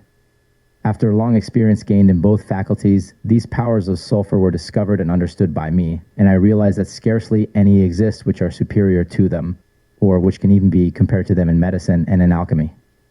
Sulfur confutes Aristotle when he says that the species of things cannot be transmuted. Sulfur transmutes them. And if Aristotle were alive at the present day, he would be completely put to the blush and made ashamed of himself. One who practices as a physician or an alchemist does not use sulfur as it exists per se, but rather as it is separated into its arcanum, and so cleansed from its impurity that it becomes in its virtue whiter than snow. This is accomplished by isopus, that is, the art of separating, which was anciently called the isopaic art in alchemy and in all kinds of sequestration.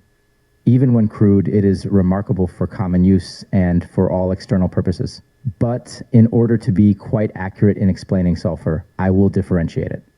First, according to its nature, it is not produced from one matrix, but from many. Hence, it has diverse modes of operation and comprises many natures, differing one from the other. These I will detail separately, so that no physician may make any mistake, and so that it may be clearly known what is its use in medicine, and also how far it is serviceable for alchemy. When these points are established, I will go on to specify its daily uses.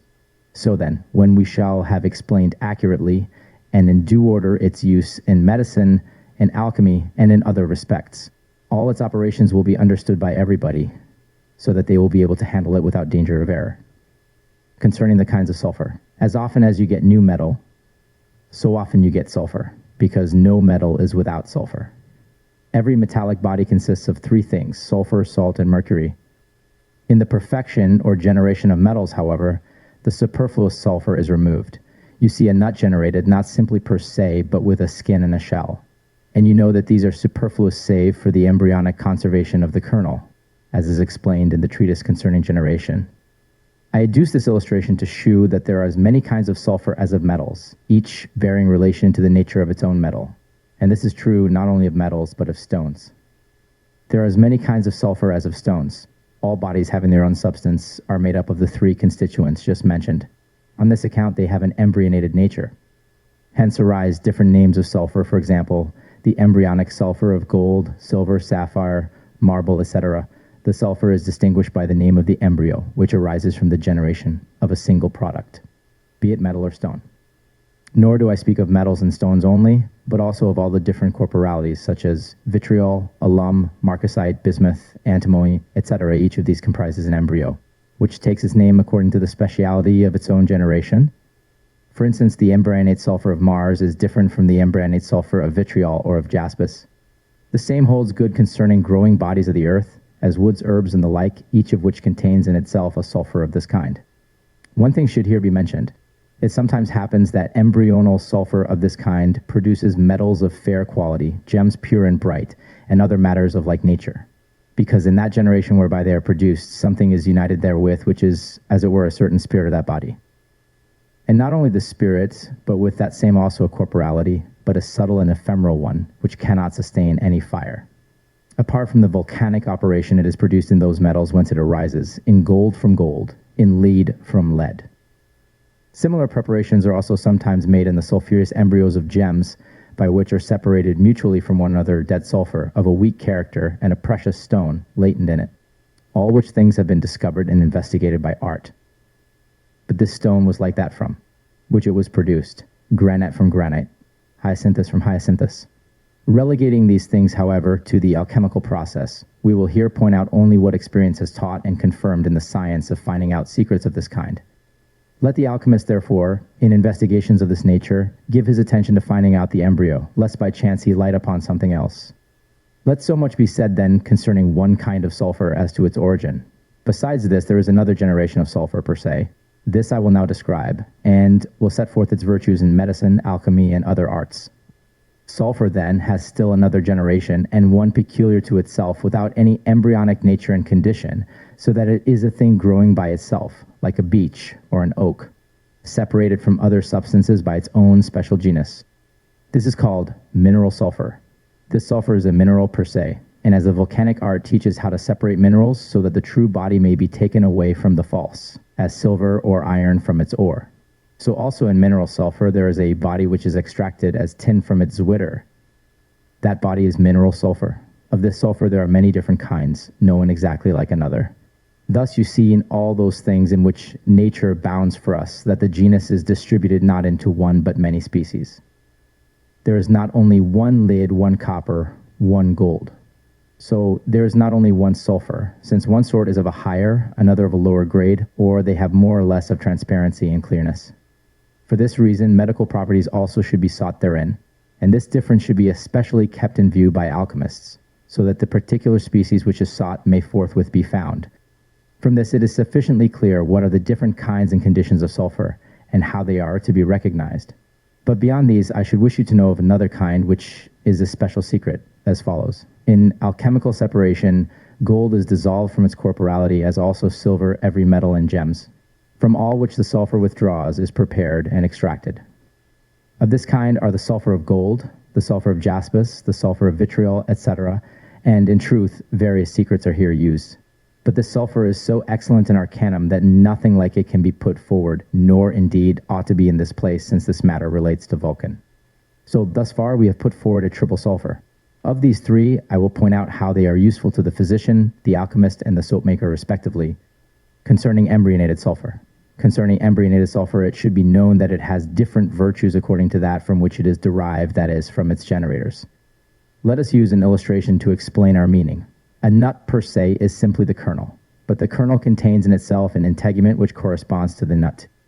As in foods, the kernel differs from its integument, so do their virtues differ. Over against this, again, a dry shell is produced, which is of a nature altogether different from the nut. As the bodies differ, so do their properties. Over this, finally, grows a green rind or bark, where the same diversity is once more observed. The chestnut, for example, has these two coatings. And as the chestnut differs from the bark when masticated in the mouth, so do the properties differ. I say this in order that you may understand how embryonated sulfur is also a similar impurity from its embryo and differs from its true products by as wide an interval as its form, essence, substance, and corporality differ. The virtue of the nut is not to be looked for in the shell, so neither is it in embryonated sulfur that one must seek the virtue of gold, silver, tin, copper, emerald, or jacinth, but another virtue must be selected from medicine. Many virtues are hidden in these sulfurs, each differing from the other. This also, which now we are going to say, should be noted before all else, namely, that with all these sulfurs the spirit of arsenic blends, more subtly in one than in another. As is that which is generated, so also is that arsenic, sometimes like realgar, sometimes like auropigment, sometimes like crystalline, etc. I adduce these facts in order that you physicians may understand that you ought to be naturalists, not sophists, so that you may know natural substances and discover what is this arsenic in embryonated sulfur, so that you may not treat men as though you were robbers. They only know the sulfur of the huckster shops. They would not even know that if they had not heard it talked about. Yet all these things ought to be known thoroughly from nature herself, if we would not lend ourselves to robbery, but would have a good conscience towards God. You academicians think nothing of this, contend with one thing. If money flows into your pockets, you care nothing for God, the creator of yourselves and of all nature. Moreover, note this with reference to the embryonated sulfur of the metals. It can be clearly seen how it firmly conserves and restores its own particular member. For all the 7 members require minerals only, and no other remedies for their ailments. Thus the sulfur of gold is beneficial to the heart, the sulfur of silver to the brain, the sulfur of copper to the kidneys, the sulfur of lead to the spleen, the sulfur of iron to the gall, the sulfur of tin to the liver, the sulfur of quicksilver to the lungs. But all these avail in one disease only, as in the suffocation of these members, if there be a flux of humors in them which threaten such suffocation. Although among the ancient and rival physicians no recipes are found against suffocations of this kind, still they one and all decline learning how to prepare these embryonate sulfurs and to administer them to their patients when necessity requires. I write here, therefore, concerning this one sole virtue, because no medicine has been found for suffocations, which is able to do what these metallic embryonated sulfurs do. As to their other virtues, these will be dealt with under the head of mineral sulfur. They suit all operations. But the metallic are stronger than the mineral sulfurs, and must be used with greater caution. Moreover, there are also the sulfurs of gems, in which precious stones lie as a chestnut within its thorny bark. The constitution of eagle stones is well known. In the same way, also, all gems are by nature enclosed in something which is their embryonate. In that embryonate, sulfur lies hid.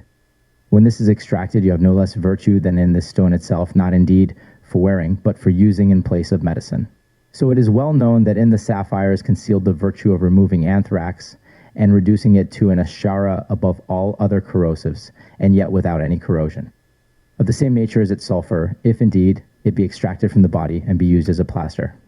Laid on thus, it produces the same effects. And this is the case not only with anthrax, but also with cancer and Persian fire, especially at the beginning, if it breaks forth with an abscess. Care must be taken, therefore, that from those gems which we Germans have, we extract the virtues which are applicable to these special uses. If you have these virtues in gems, you will have them also in sulfur with the same mode of operation. They are not, it is true, equally strong in the sulfur, but still they are there. The application, separation, and gradation cause it to accomplish the same result. The correction and gradation alone tend thereto, otherwise none of these results could be brought about. As in the beginning, I took an illustration from the difference of the shell and the kernel in a nut so as it to be understood here.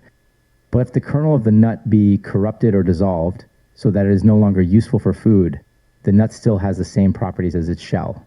Let us take a further illustration. Suppose the kernel is burst, and an alkali formed from it, then, in like manner, the shell becomes an alkali too, and both tinge with a black color those substances which were not previously black. When, therefore, I say that the virtue of the embryonate is like that of the generated, I would be understood thus, if the generated be dissolved and reduced to a Vulcanian preparation. The same must be understood of all the embryonates of gems and the rest, but with regard to embryonated sulfurs in Kashmii, such as marchesites, antimony, talc, etc., it should be known that if they are extracted from their bodies and from the matters adhering to them, they produce a similar clear and bright sulfur. In proportion as the degrees hereof are graduated in the operation itself and the virtue answer to that degree. As this is extracted, so are all other embryonates, of which there is more to be said in their alchemical operation, which cannot properly be recounted here. But that the virtue is this, that it rivals those which are generated if it be corrupted in the preparation. Secondly, they are especially useful in all phlegmatic cases, especially in phthisis, pneumonia, empymata, and every kind of cough. Whatever can be, naturally supplied in any way that this sulfur brings to its condition. I have no greater desire or longing than that the state of the world today, among its princes, kings, and magnates, may be the same as it was in the time and age of the Magi. Then the virtues in all things would so shine forth that all men would admire God, being such a profound artificer as he is, since he has hidden so many miracles in nature, in order that man may trace them out. The Magi passed away, and the drunkards rushed into their place, and now nothing remains but whoremongers, mockers, robbers, and thieves. One ought to grieve from the heart that there is today no magus flourishing among princes, but all things on every side have degenerated into mere trifling and ineptitude, while wolves sit at our councils, and have the mastery, who by their exactions and their usuries make more than enough gain for themselves and their lords. This fate awaited the science of the secrets of nature, that after the passing away of the Magi, or of magic, all the sciences also perished together by the same fate. And in their place arose scribes with long garments and rapacious wolves, who, swaying all rights by their mere nod, threw all things into a state of terrorism. What shall I say? The arts have perished, and in their place a den of robbers has been substituted. Next in order, concerning the embryonated sulfur in vitriol and its cognates, which are species of vitriol. Know this, that they all produce a wonderful sulfur when animated bodies are separated from their embryonates, as from salt, from the sal gemma, from different species of alum, from vitriols, etc. Here I will lay down a general rule for you, namely, that all sulfurs formed from vitriolated salts are stupefactive, narcotic, anodyne, and sleep-producing, with this special property, however, that here the somniferous condition is so placid and gentle that it is free from all harm and does not act as an opiate, as is the case with henbane, pepper, mandragora, etc., but safely, quietly, effectually, yet without evil consequences. Such a sleep producing stupefactive, therefore decocted, prepared, and corrected by nature herself, is worthy of the highest praise. Physicians are agreed that soporifics of this kind produce many wonderful effects. In opiates, on the contrary, there is so much poison that except in the form of a quintessence, they cannot be used. And the more confidence should be placed in this present soporific, since we know that there are many diseases which are not curable without anodynes, and of which the whole remedy has been placed by God in these anodynes. This is the reason why I write the more carefully about the sulfur. How it is found and prepared is described in the alchemical process. Here, however, concerning this same sulfur, it may be mentioned that of all the productions of vitriol, it is the best known extract, because it is fixed of itself. Then, too, it has a certain amount of sweetness in it, so that poultry will eat it. It sends them to sleep for some time, but they wake up by and by without feeling any evil effects from it. Concerning the sulfur, there cannot be two opinions. In all diseases curable by anodynes without any ill effect, it lulls all passions, soothes all pains, reduces all fevers, and prevents the severe symptoms of every disease. This ought to be the first remedy and preventive in all, ailments being followed up by the quintessence as a tonic. What other means can raise physicians to a higher position beyond all Apollos, Macons, Hippocrates, and Polydors? And this is called the philosopher's sulfur, because all philosophers aim at these results, to prolong life for many centuries, to make men live in health and resist disease. And they have found this faculty in its highest degree in the sulfur. That is why they have given it this name. Give your utmost attention that you may learn how to graduate, separate, and purify it. Besides this, there is another kind of embryonated sulfur in wood. This sulfur is only fire, which none can kindle save in wood, which also perishes with the wood. This sulfur exists in all substances which are wooden, or which in burning can be reduced to ashes. It is vegetable, not fixed, and available only for those substances which have to be prepared by fire. Everyone knows that this sulfur indicates the virtue of other sulfurs in that way. As it is itself fire, consuming all things, so every sulfur is invisible fire, consuming diseases. As fire consumes wood visibly, so does the other invisibly. For this reason, the element of fire is a great arcanum in all diseases. Whatever physician has not this element of fire in its arcanity, if I may coin that word, cannot boast that he is a true and tried physician. He is a mere tyro and pilferer of people's purses. One may now say, then, that sulfur is the element of fire. But if you contend that sulfur is fire in its medicinal effect, you must take care that it be reduced to its proper volatility, so that it may vanish like flame, that is. It shall be so subtilized that it will leave its own body, and its own body is separated from it, because it is not an element of fire. The sulfur being reduced to subtlety and volatility, then at length the consuming body must be consumed, that namely, which is not fixed by nature. So diseases are not fixed, but the body is fixed against the element, and the element of fire, at least, is opposed to that which is not fixed against it, that is, it is opposed to diseases. Now, if sham physicians had acted thus, if this our philosophy had found a place and acquired development in the schools of medicine, while the triflers and mountebanks with their blind eyes were banished, there is no knowing what position might have been reached, while these people would have avoided any number of homicides of which they have been guilty by their rashness. In the meantime, since they have no consciences, what can one do but let them pose as sham physicians? But whoever wishes to be a true physician must hunt out the virtues of the elements in natural things. There he will find not only truth, but how to cure his patients. There are, then, two kinds of embryonated sulfur, one fixed but made volatile, the other pure fire. That is to say, one is living fire, the other insensible fire. Each, however, the sensible as well as the insensible, has a like consummation, the one in wood, the other in diseases. Concerning mineral sulfur, the following is a brief dissertation on mineral sulfur. Of the mode of separation from its scoria, it is not necessary here to speak. This is treated of in the book on the generation of minerals. It is well, however, to know something of its virtues. It must not be used in its crude form for medicinal purposes, but it has to be separated from its feces. In this way, it is a remarkable medicine if it be raised in the second or third degree from aloes and myrrh. It is an excellent preservative in the plague, in pleurisy, in all abscesses and putridities of the body. Taken in the morning, it prevents the pestilence for that day, or pleurisy, or abscesses, especially if it be prepared according to the following prescription. Rec. Of purified sulfur as above described 3 times. Of Roman myrrh, 3 I and a half. Best aloes olivopaticus, 3 I. Oriental saffron, 3 SS, half. Mix and make into a powder. Moreover, if it be elevated several times from vitriol, the oftener the better. It then takes into itself the essence and virtues of vitriol. In this way, it is a preservative in all fevers, and a curative in every kind of cough, whether recent or of long standing. It is also a preservative against the falling sickness, and a curative in childhood. If it be taken daily, it preserves the health and prevents anything untoward from happening. In business and commerce, it is a corrective of wine so that it remains sound and uncorrupted, and is wholesome for those who drink it. It must not, however, be used in a crude state. It is so powerful a preservative for wine that it leaves nothing impure in the wine, but drives it all out. If wine is treated herewith, it does not produce gravel or calculus, apoplexy, abscesses of any kind, fluxions, coughs, fevers, etc. Nothing can be found like it, or of equal efficacy with it, when it is prepared. It is not without reason, therefore, that I here sound its praises. If one had time, a very few pages of this our writing would suffice to establish this point in discussion with the academic doctors. Pearls are not to be cast before swine, and these would rather see people sicken and die than yield a jot of their opinion, although they are not able to be of the slightest use to the sick. But to return to mineral sulfur, observe once more that it must not be used in a crude state, but prepared. The more carefully it is prepared, the better it turns out. At length it throws off all its dregs and poisonous character. And everything in it that is useless retires from it. What remains is a pearl of price and the most desirable of medicines. Crude sulfur has the property of bleaching red colors with its fumes. It turns red roses into white ones. If it be used medicinally in an elevated state, it produces whiteness, but only externally. Moreover, it should be observed that there are several kinds of sulfur differing in color.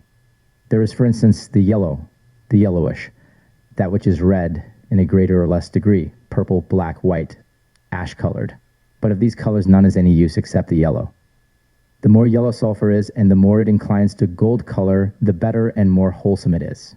The others contain a good deal of arsenic, realgar, etc., and so are avoided in medicine. But so far as concerns alchemy, these others are better on account of the ingress which they have through such spirits of realgar. Moreover, it is worth mentioning that this sulfur removes skin diseases and other external affections of the body. In these cases, the colored sulfurs are better than the yellow on account of their subtle arsenical spirits.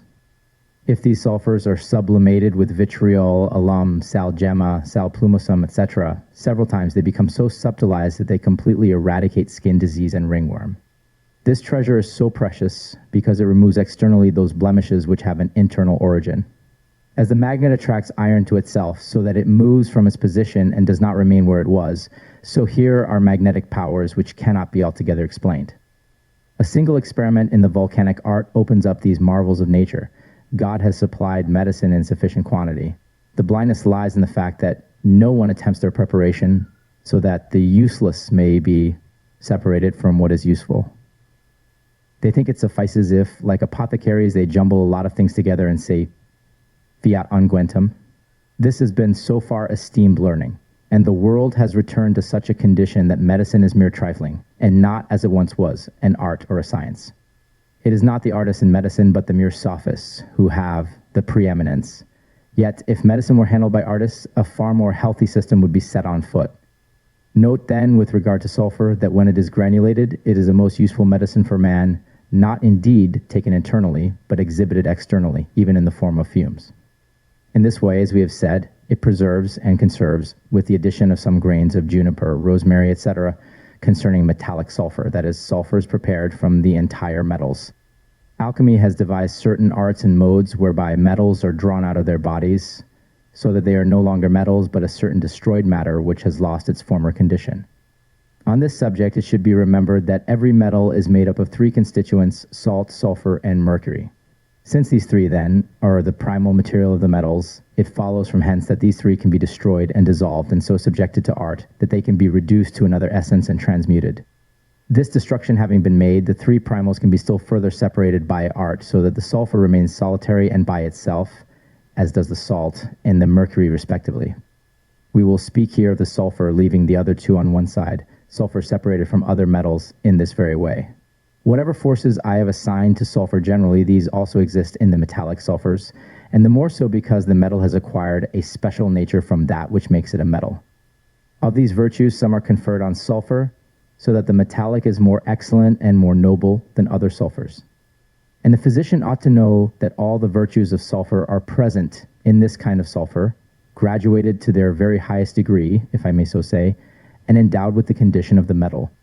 Hence, sulfur acquires from gold the virtues of gold, from silver the virtues of silver, from iron the virtues of iron. Whatever iron does, whatever the crocus of Mars does, whatever the topaz of iron does, all these same things the sulfur of iron does. In like manner is it with the sulfur of castrum, of lead, and of other metals. Every physician, therefore, should get possession of these sulfurs. The dose of them is small, but the effect is marked. These should convince the physician that God has set a remedy over against every disease. If this be true, the physician should be produced by magic, whereby he may understand all the secrets of nature. Thus it will be made clear that nature has such resources as to heal even the lepers. The physician who is unacquainted with magic is a mere tyro, and will remain such so long as he lives. It is a difficult matter to have understood medicine, and to have visited its innermost shrines, at all events for those who are unacquainted with the Kabbalah and with magic. concerning the alchemical virtues of sulfur, and first concerning embryonated sulfur. The extraction of embryonated sulfur is brought about by sublimation and sometimes by descent. If the sulfur be properly ripened and there be a plentiful supply, without the admixture of other bodies. Sometimes, if it be too subtle, it will not admit of sublimation or dissension, but must be extracted with strong waters, so that by means of other bodies it may be reduced to water and then coagulated again from the water. There are many kinds of these strong waters, which we will not recount here, but they should be of such a kind as not to take away or change the power of the sulfur. For if they be extracted by art according to their own concordance, they will not indeed be golden, but in alchemy they will be very convenient sulfurs for other preparations. They admit of fixation, and so produce in cements a volatile subtle gold in metals, in such a way that they bear separation in strong waters and put forth their gold. Otherwise, from this sulfur nothing can be hoped for in alchemy, unless it be extracted according to its concordance, from those things in which it is latent, and afterwards be fixed. If, as is often the case, it contains gold that is discovered by fulmination, it is likewise so fixed for retaining all volatile gold that it cannot otherwise be restrained, nor is it taken in separation on account of its tenuity of subtle corporality. Many processes have indeed been tried for making a tincture out of sulfur. These have not succeeded, because there is no tincture in it. It is, therefore, labor in vain. Unless gold were contained therein, nothing can be sought there, nor ought it to be attempted that gold should be produced in other bodies. There is none of a silver character, only golden, and one kind more so than another. As far as concerns antimony, red talc, gold, marcasite, etc., they are rarely deficient in gold. Whoever wishes to treat this, let him take care to separate the sulfur so subtly that nothing shall depart from the gold. And unless God opposes, for he does not wish all to be rich, and himself knows the reason why goats have not longer tails, much could be here imparted in few words. But since riches lead the poor man astray, and take away his modesty and humility, adding haughtiness and pride in their place, therefore it is better to be silent, and let these people remain poor. Concerning mineral sulfur. Next in order I will impart to you some marvels, though I am aware that this discourse concerning the wonderful use of sulfur in alchemy will be unacceptable to many.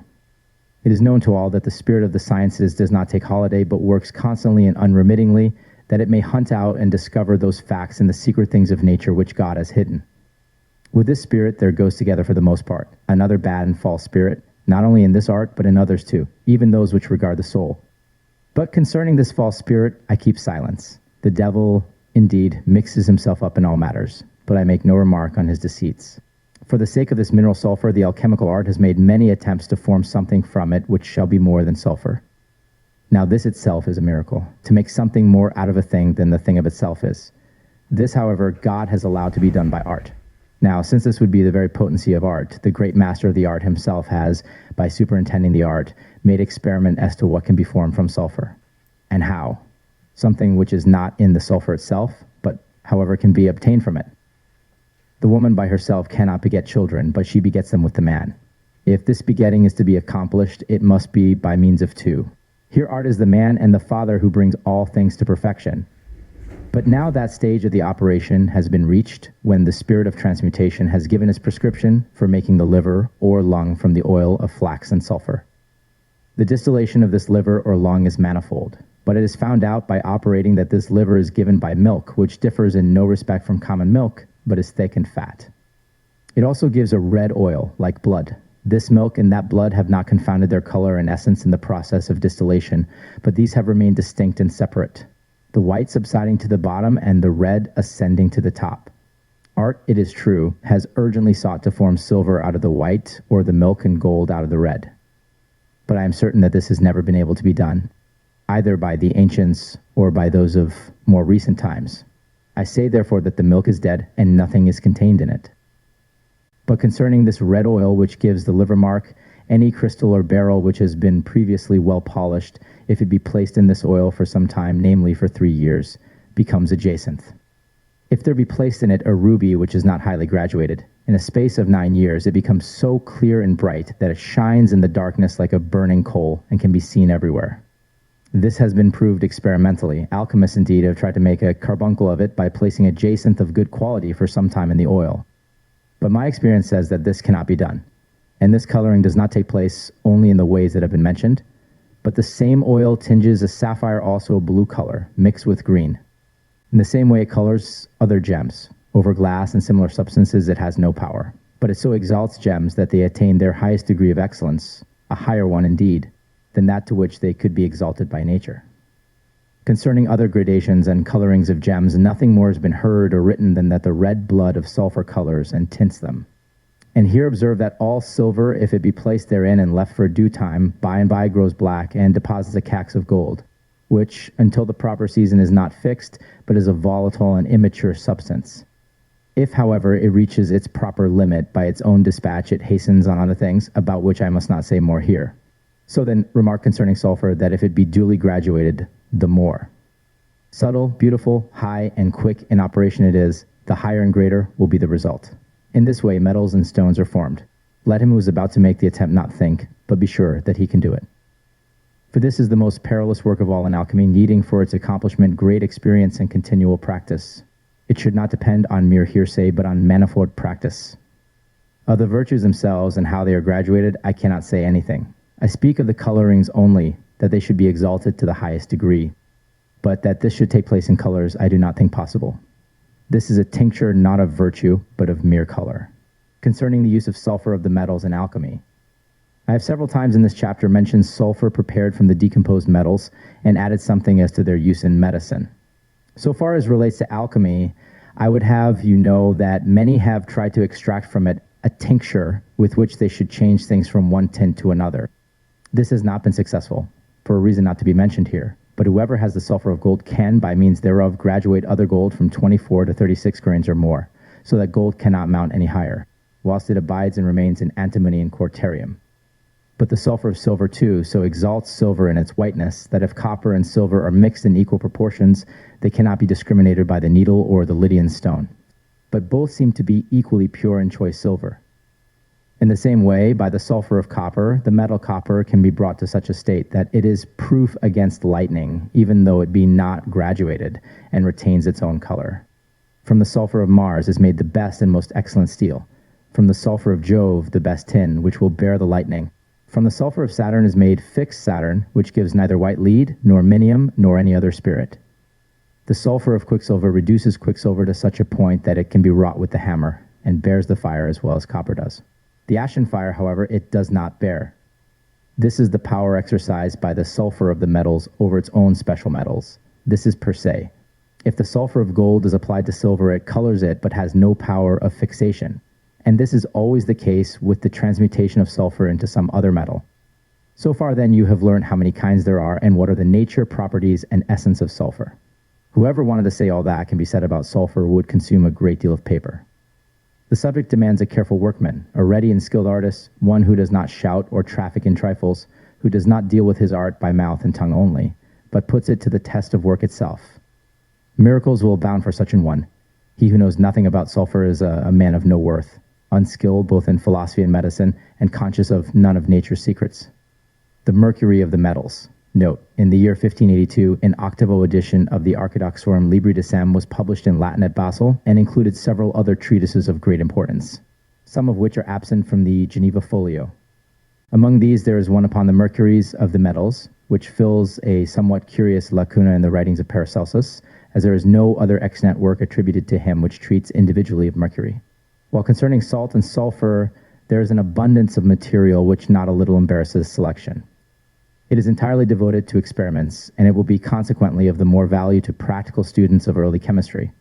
A little book concerning the mercuries of the metals by the great Theophrastus. Paracelsus, most excellent philosopher and doctor of both faculties, extract aquafortis out of 4 lbs, of salt nitre with 3 lbs, of green vitriol 2 ounces of alum and 1 ounce of sal ammoniac. After it has subsided with a little copper, dissolve in this water 1 ounce of crude sal ammoniac, which has previously been slightly pounded. Let there be hence produced aqua regis through 5. In this water dissolve 2 ounces of gold, which has previously been well and most exactly purged by antimony. After the dissolution has taken place, let the calx subside. Effect separation by drawing off the aquafortis, and then reduce the calx by washing to a sweet condition. For this purpose, wash 6 or 7 times with sweet water until no sharpness of the aquafortis any longer remains. Subsequently, dry the calx over a slow fire, weigh it, and you will find that a third part of the weight has been extracted. Thereon to add an equal proportion of very finely pounded sulfur, a double quantity of vitriol, and white calcium tartar to the weight of all the aforesaid things. Pound all of them very finely, place in a glass vessel, and pour upon the top exceedingly strong vinegar, together with salt water, so that aqueous matter may swim upon the top to the height of 2 fingers, more or less.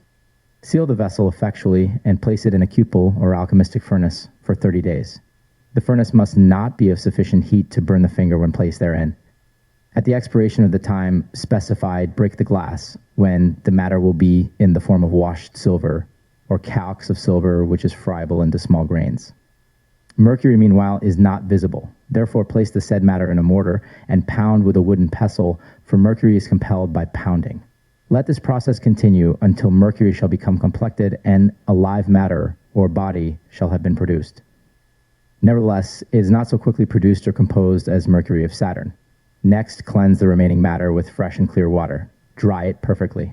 And you will have mercury of the sun, when the gold will be no longer fixed but voluble, and can be sent through the corium, whereby any impurity which may chance to remain is separated. Mercury of the moon. Let silver be reduced to thin plates in such a way that it may be easily removed, and at the same time well purified. Sprinkle one of such plates with strong vinegar, and set aside in a humid place for a short space of time, until it becomes completely blue. Then dissolve with aquafortis separated by the separation of solution, and after it subsides, and the aquafortis has been effused but not sweetened by washing, and dried gradually, pour vinegar again upon the calyx, and then separate until the whole becomes completely blue. Then take 2 ounces of mountain or mineral cinnabar ground to a very fine powder, and afterwards 1 ounce respectively of calx of silver, cinnabar, alumine, sulfur, and vitriol. When ground, subtly place all these in a jar, including the calx of silver, which ought to sink to the bottom. Furthermore, cover the surface of the matter or compound at the top of the jar with welding sand such as the workers in iron are accustomed to use. Afterwards, place this jar, mouth downward, on the top of another jar, which must be filled with pure water and hidden in the earth by descent. About the upper jar kindle a slow fire, and increase it more and more until the whole of the said upper jar shall become white with heat. Let it cool a little, and the mercury of the moon will be found in the lower jar. Let the jar remain for 2 hours more or less at a white heat. And thus out of 1 ounce of the moon is produced 1.5 ounces of mercury, which is altogether like crude mercury. This is again pressed through the corium, so that the pure may be separated from the impure, mercury out of Venus. Take copper reduced to thin plates and purge to the utmost of all dross. Divide it into small particles and confect with salt on a tigillum, layer upon layer. Seal the upper orifice of the tigillum, so that nothing may evaporate. Place the said tigillum on the hottest part of a brick furnace for 9 days. Then take out the copper, when it will be of red color approaching blackness. Pound it with salt in a mortar as soon as it has been removed from the tigillum. Macerate the powder in strong wine, and let there be added to each 3 ounces of sully ground arsenic, 1.5 ounces of copper. Leave each of these together for the space of 15 days. Let the measure of wine be sufficient to swim over the powder to the height of 2 straws. When removed, there will remain an excellent, brilliant, whitish calyx. Wash this in fresh spring water. Take of the calyx 2 ounces, of sulfur 2 ounces, of gluten of sulfur 2 ounces, of vitriol 1/2 ounce, of arsenic 1/2 ounce, of alum 1/2 ounce. Mix each of these, when very finely pounded, with half a measure of the best vinegar. Let them all be distilled through the alembic until no further water can be extracted. Then add fire, remove the water, and there will collect on the side of the top of the alembic a white powder. This is the mercury of Venus. Sprinkle this upon hot water, and it will flow together. It is sufficient if the cucurbite be at a white heat. From 1 pound of Venus 3.5 ounces of mercury are obtained. Such mercury is altogether thin and subtle, and is so soluble that it escapes in boiling water.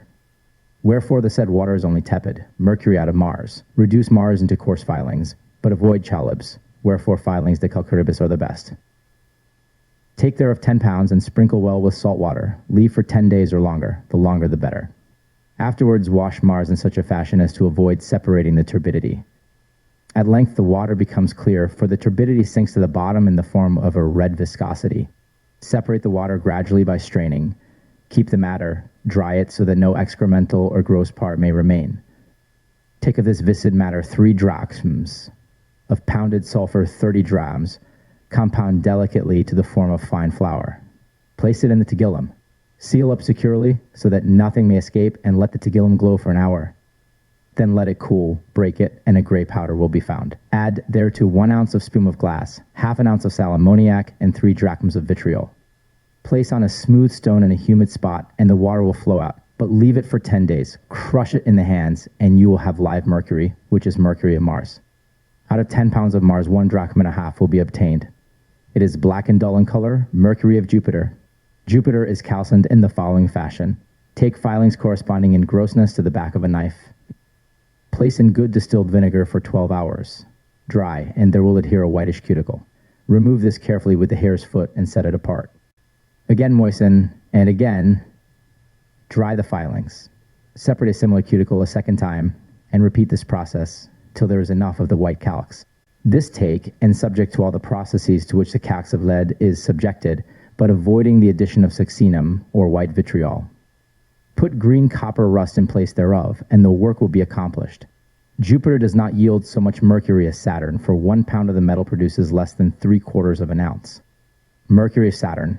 Take Villerensian lead, or any other in which there is no silver, otherwise it must be purged in the following manner. If it has been calcined, let the calyx boil for 2 whole hours in a lixivium composed of willow ashes, in which had been first dissolved 1 ounce of alum and 8 ounces of salt. In coction it is purged of all sulfur and other viscous matter. Calcine this lead in the following manner with salt. Melt the lead, pour it into a wooden receptacle, mix it well with common salt, and it will be reduced to a powder like sand. Cleanse the salt away 10 or 12 times till no saltness remains in the lead. Dry the calyx gradually by continual agitation. When it has been dried, produce water as follows. Take of white vitriol, otherwise called succinum, 5 ounces and 1. Measure of vinegar to 6 pounds of calyx of lead. Dissolve the vitriol in vinegar. Sprinkle the calyx of lead with this water, or perfectly saturate, or so place the calyx in water that it protrudes above it. Leave it for 36 hours so that it becomes an ashen-colored powder. Then take a light marble vessel, the larger the better. Put it obliquely in a humid place or in a wine cellar, and in front of it so place a wooden receptacle that it will receive whatever shall flow out. Calyx of lead may be dissolved with 3 measures thereof. Again, take this water and add to it a small quantity of fresh matter, which will concrete in the form of flour at the bottom. Place it in a similar marble, put a copper operculum over it, and make a small charcoal fire at the top of the operculum. When the said matter receives the heat mercury comes forth, the fire is preserved in good order and grade until no more of the calyx of lead remains. Therefore, mercury of Saturn, which flows into that wooden receptacle, should be well washed and purified, so that if perchance crude Saturn flows down at the same time, as often happens, the same may be separated. From 10 pounds of Saturn are made 8 pounds, and often 8 pounds and a half of mercury. Note: let not the fire in the operculum be too great or fierce, for otherwise much crude matter of mercury will flow down at the same time. To the said marble apply a copper operculum corresponding to the size of the marble, which operculum should be at its sides and ends of the height of a spithmia, and should be shaped like a frying pan. Let the front part be open for the passage of the mercury. Then take grayish powder made from lead, together with succinous matter, and add to it the following water. Take of alum, 1 ounce of salt niter, 2 ounces, and half a drachm of mountain verdigris, half a drachm of rock salt, 2 ounces. Note: a dram is an eighth of an apothecary ounce, so a half dram is about 1.944 grams. Pound these substances minutely, saturate with stale wine, then distill, and there will proceed water of yellowish color, golden or crocus. To this water add semi-vitrified calyx of lead, and the calyx will sink at the bottom. Afterwards gradually pour off the water. Set the same apart, because it never turns putrid, and a centenarius of fire should therefore be maintained in an equal and moderate grade. If the crude mercury flow forth at the same time, it remains after passing through the corium, and must be cooked out from the rest for another confection, and thus thou hast mercury of Saturn by the most simple way.